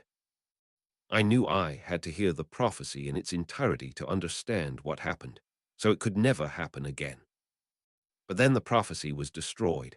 I appropriated the boy's body, and you managed, in some way, to do something that wizards much greater than you failed to do to penetrate the most hidden parts of my mind. At that moment, I understood that the source of the boy's power does not stem from his pure-blood father or from some prophecy, but from the fact that he is Isierson. You were the one who saved yourself and your family from death. You stripped me of my body. Now I demand that you explain to me how you did it. I don't know, Lily replied honestly, although she knew it wouldn't satisfy him. I don't know what happened.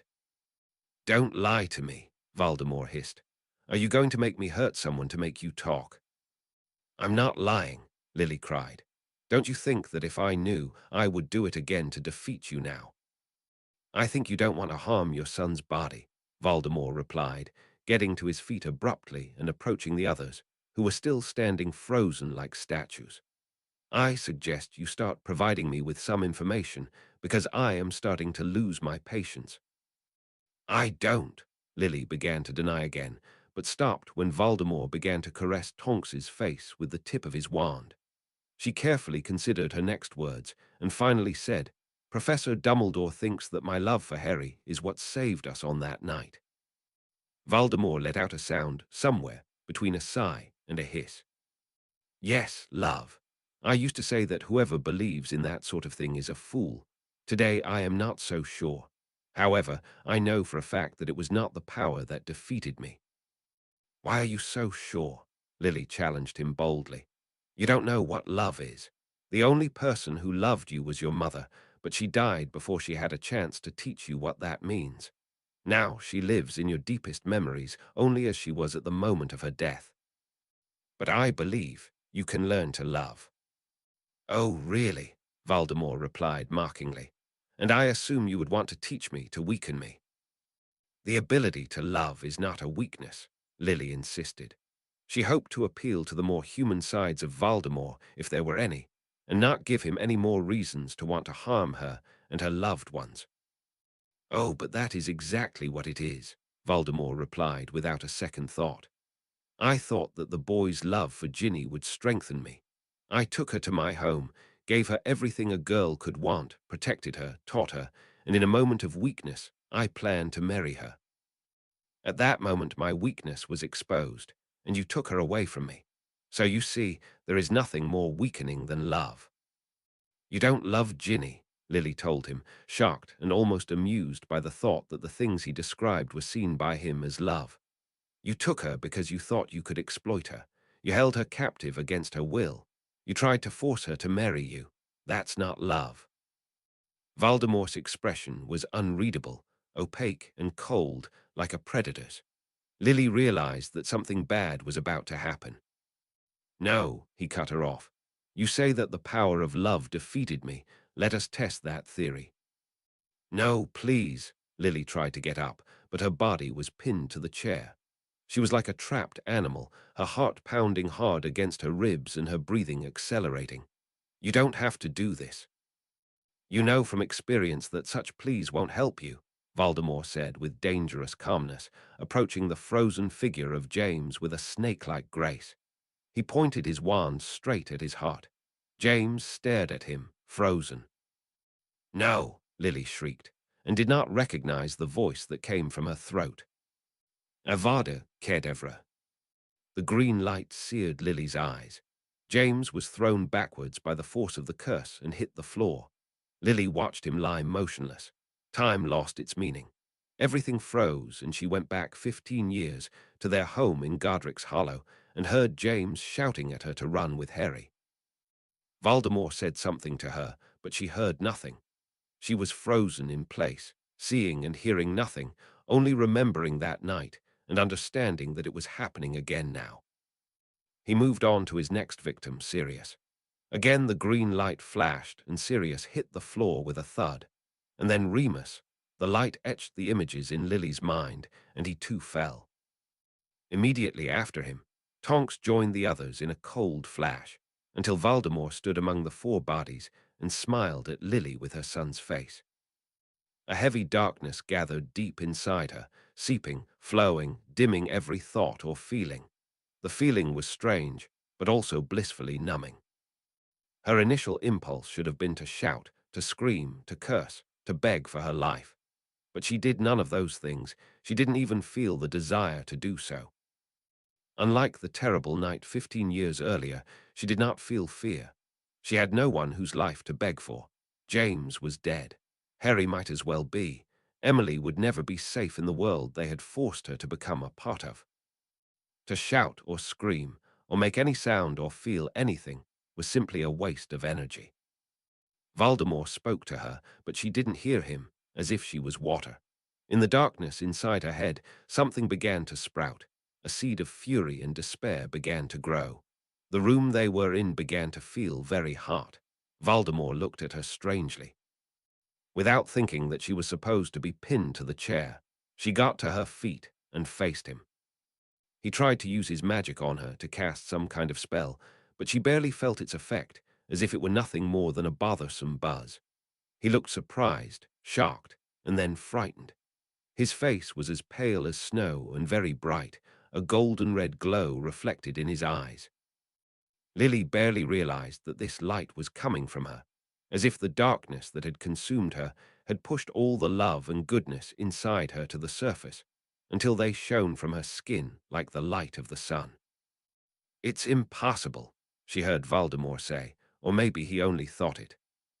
With an intense sense of déjà vu, she knew for sure that something very similar had happened on the night she faced him 15 years ago. The power that emanated from her now, the same power that erupted from her as a child, was the cause of the destruction of the house. It was what had destroyed Voldemort's body and carved the scar on her son's forehead, binding all three of them to each other forever. The experience had been so unfathomably terrible and intense, so unhuman, that both she and Voldemort had repressed the memory of what had happened. The light grew stronger until it was almost blinding, revealing hints of a snake-like face under Harry's skin. His body seemed to shrink in the light. Voldemort stood before her with his wand drawn, but his spells manifested as nothing more than faint sparks. The more he tried to harm her, the weaker he seemed to become, and a thin stream of blood began to trickle from his nose. She approached him with measured steps, and he retreated with a hiss of pain, as if the light were burning him. She wanted to use this power in some way, to make him pay for what he had done. But the more she thought about her hatred for him and all that he had taken from her, the weaker the light around her grew, until it suddenly disappeared, leaving her with a cold and bitter feeling like that of a smoldering ember. Blood continued to trickle from Harry's nose and stain his black robe. His face and hands were red and covered in burns. His right hand, which held his wand, was covered in blisters from the heat. The clear terror on his face was turning into vengeful fury. Lily wondered if he would be able to kill her now, or if the light would return to save her again. For a moment, she hoped it wouldn't return, and she could find comfort in the arms of death. But before he could do anything, she felt a hand on her shoulder, and with a popping sound, she was apparated away. In the next moment, her feet hit solid ground, and she collapsed in exhaustion. She found herself lying on a fragrant green lawn, blinking blindly at a clear blue sky and the slanting late afternoon sun. She looked at the people who were standing around her, convinced that she had died and reached heaven.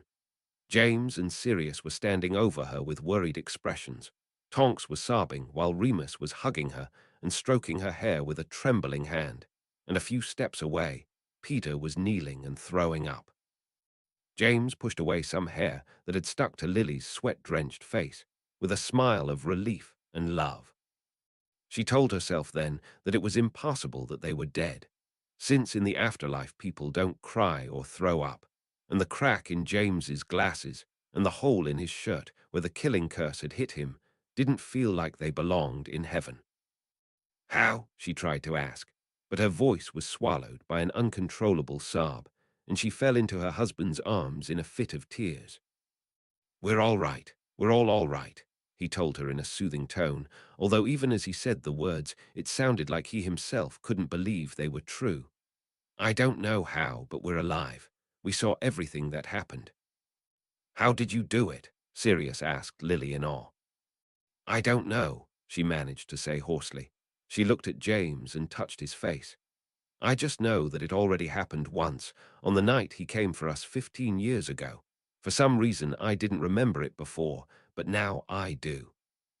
"So you saved us, then and now?" James asked her. Lily shook her head, finding it difficult to speak.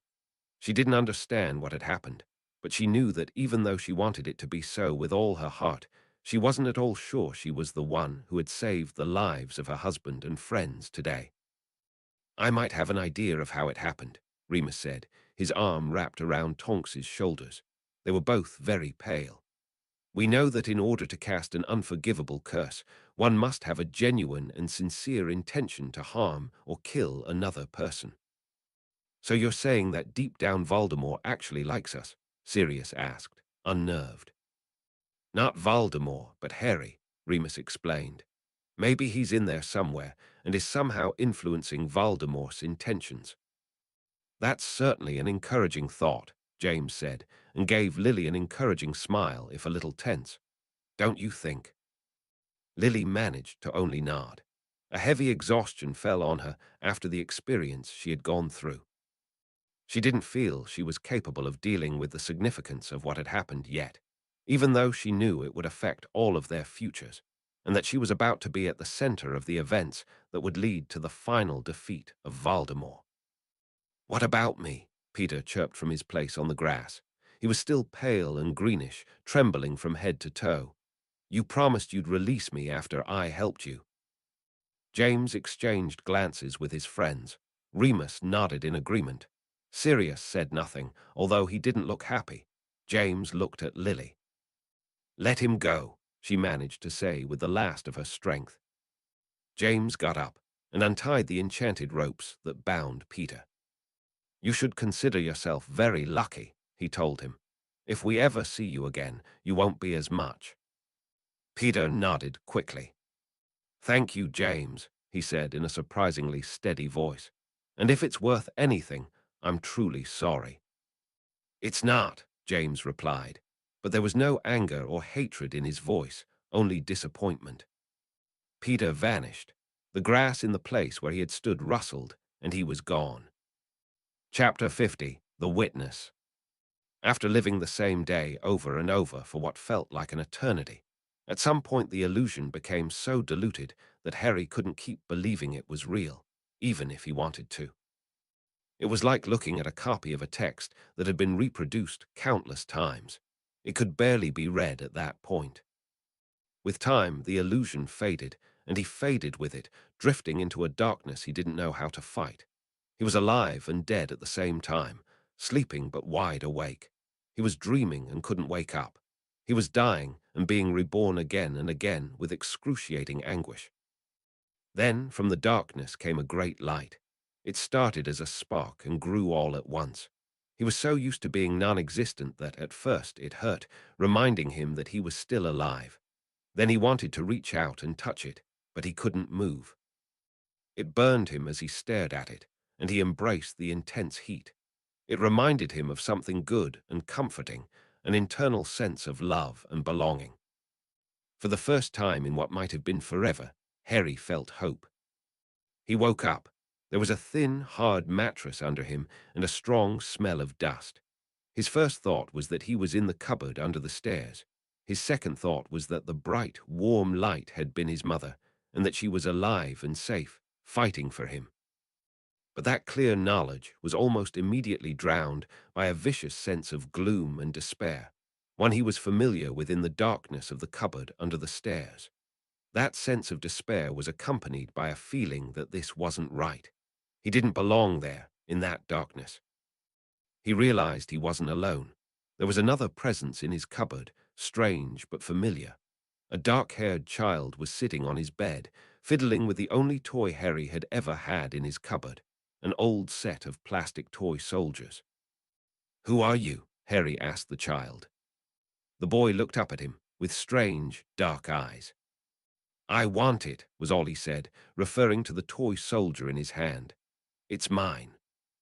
Harry's first instinct was to fight for his toy, but something was shifting in the back of his mind, a flickering light, reminding him that the world around him was not what it seemed to be. "You can have it," he said to the child. "How did you get in here?" Something sleek touched Harry, and he jumped in fright. The cupboard floor was covered in snakes, slithering in the gloom. The child smirked at him. "Are you scared?" he asked gleefully. "No," Harry replied. Remembering he could talk to snakes, he spoke to them and asked them to leave his cupboard. The child looked at him with curious suspicion as the snakes crawled out of the door that suddenly appeared in the cupboard wall. Outside, there was daylight. Harry reached for the door, eager to leave the cupboard. Right before he stepped outside, he turned back to the child. "Are you coming?" "No," the boy said, focusing back on the toy soldiers. "I like it here." Harry walked out of the cupboard under the stairs. He found himself in a damp, cold space surrounded by slick, rocky walls. A cave. He could hear the ocean roar somewhere nearby. "Are you afraid to die?" the child asked Harry. He was standing in the cave with him, still holding the toy soldier in his small hand. Disregarding his question, Harry asked, "I thought you wanted to stay in the cupboard." The child shrugged. "I like you. I never had a friend before." Harry was suddenly filled with dread. They weren't alone in the cave. Something was watching them from the shadows, something menacing. It was accompanied by a terrible smell of burning flesh. "What is this place?" he asked the child, who seemed to notice the presence as well but wasn't afraid of it. "What's there in the shadows?" "This is where he was born," the child answered cryptically. As Harry tried to understand what he meant, sounds, smells, and images burst forward out of the depths of the cave. He was overwhelmed by the deafening shrieks of frightened children and by the smell of blood and salt. He saw a helpless man lying bound on the floor of the cave, his throat cut, bleeding, while the child gazed at him with fascination and excited fear. Harry crawled into himself in an attempt to stop witnessing the horror. As he had done many times in the cupboard under the stairs, he willed himself to be anywhere else but there, anywhere else but there. Again, he felt the comforting warmth that had awoken him, the one he had forgotten. Gleaming beams of light lit the cave, marking the way toward the entrance. Harry turned his back on the horrors and ran toward the light. He sensed he was in a familiar place and allowed himself to lower his defenses. He was standing in the street of a village. In the snow, he was in Hogsmeade. Again, he felt that he was not alone. He looked up and saw a young man wearing a heavy black winter cloak, his long black hair dotted with white snow. It was Snape. For some reason, Harry wasn't surprised or uneasy that he was there, as if they had arranged to meet beforehand. Snape didn't acknowledge Harry at all. He was staring at something on the other side of the street. Across the street was the Hogsmeade bookshop. Through the display window, a collection of books was clearly visible, and behind it, a young woman was leafing through a book with a concentrated look. It was Harry's mother, no older than 18 years old. A fine prize, indeed.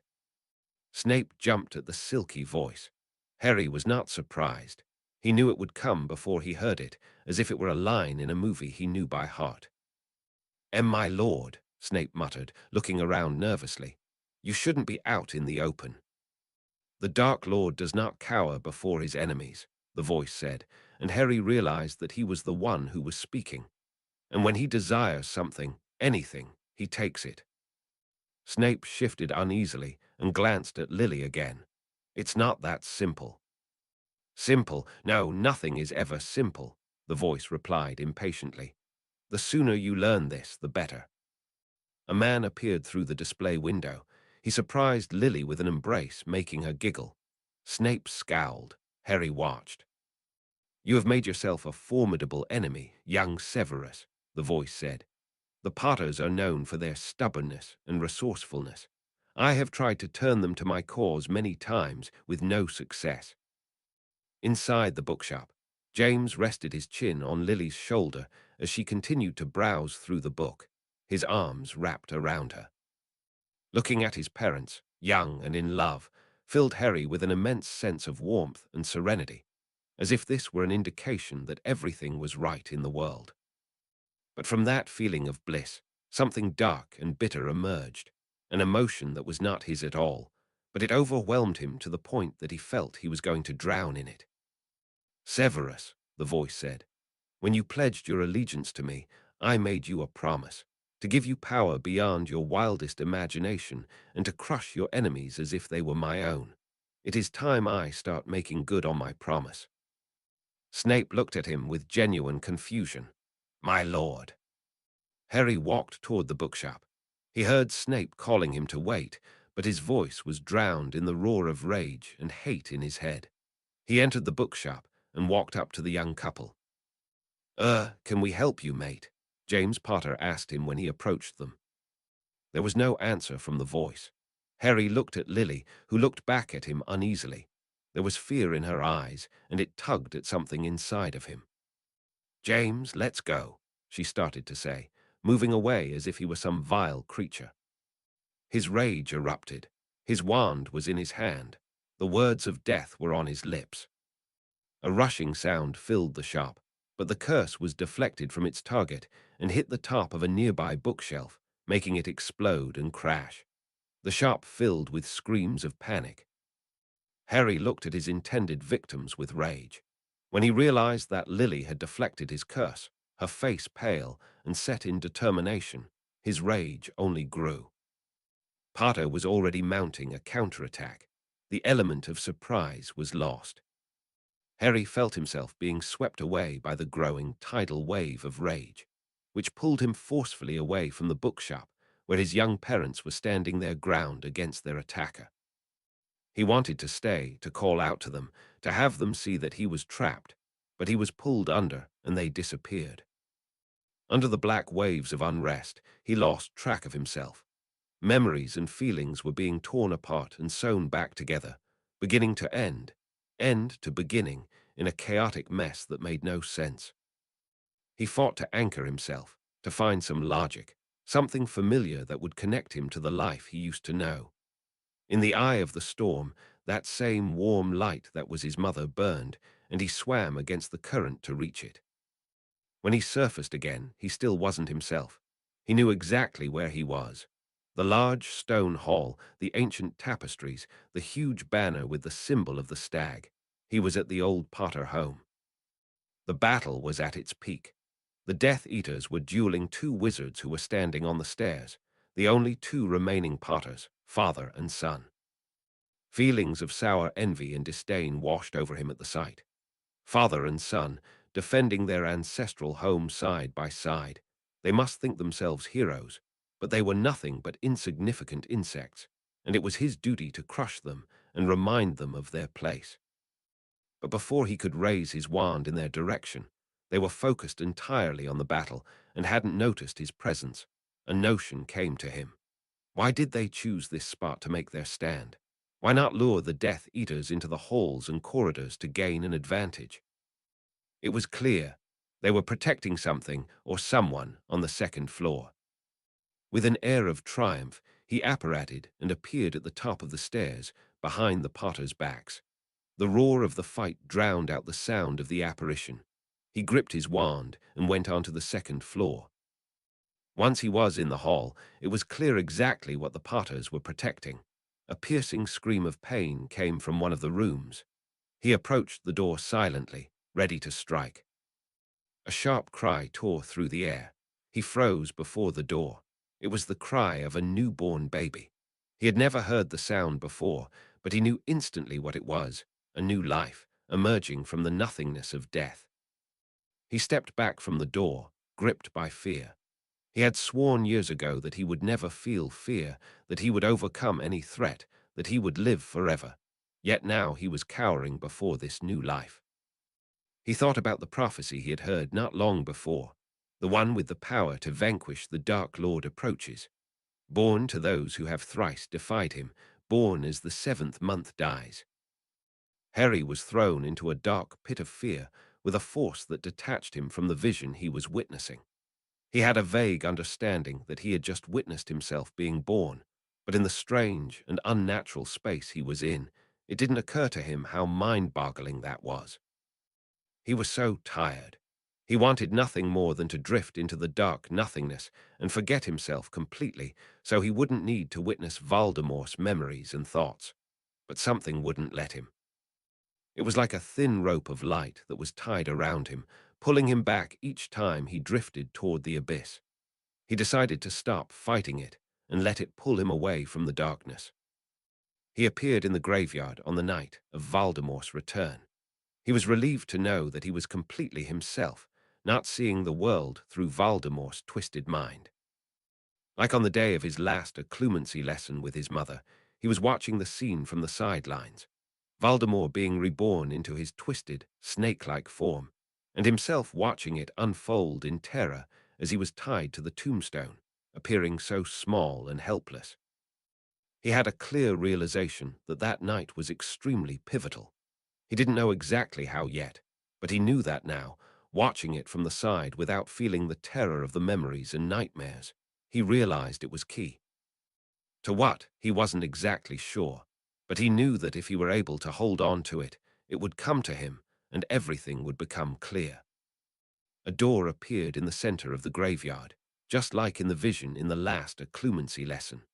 The last time he walked through that door, he had given Voldemort the power to control him. So what would happen if he walked through it again? Would he go back to the dreamlike state, to the blessed forgetfulness, or would he break free? Knowing that either of these options was better than his current state, he approached the door and entered. He was standing in a dark room.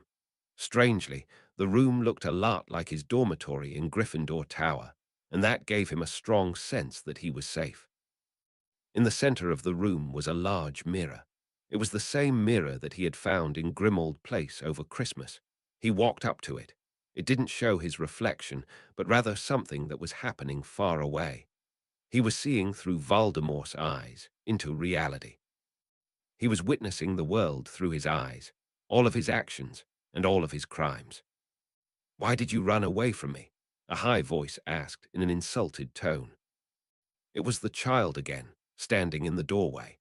In the clarity of his new state, Harry knew now that it was the young Tom Riddle. "You killed that man," he said harshly. The man he saw bleeding on the cave floor. That was Tom's first victim, taken when he was only 10 years old. "So what?" Tom retorted. "I thought you were my friend." Harry asked, "How do I get out of here?" "You can't," Tom said in a sulking tone. "You're mine." Harry didn't bother to ask what that meant. He didn't want to think about the terrible turbulence of Voldemort's mind and of what he saw there, the moments that cemented their connection, long before he was even born. It was impossible to warp his mind around the possibility of that reality. "Go away," he said to Tom. "I thought you were my friend," Tom said again, angrily. "I said go away," Harry shouted at him. To his surprise, Tom turned into a pile of serpents that slithered away into the shadows. He turned back to the mirror. He gripped the frame forcefully and stared through it, subjecting himself to the torture of witnessing Voldemort's victims. Everything was better than going back to the darkness.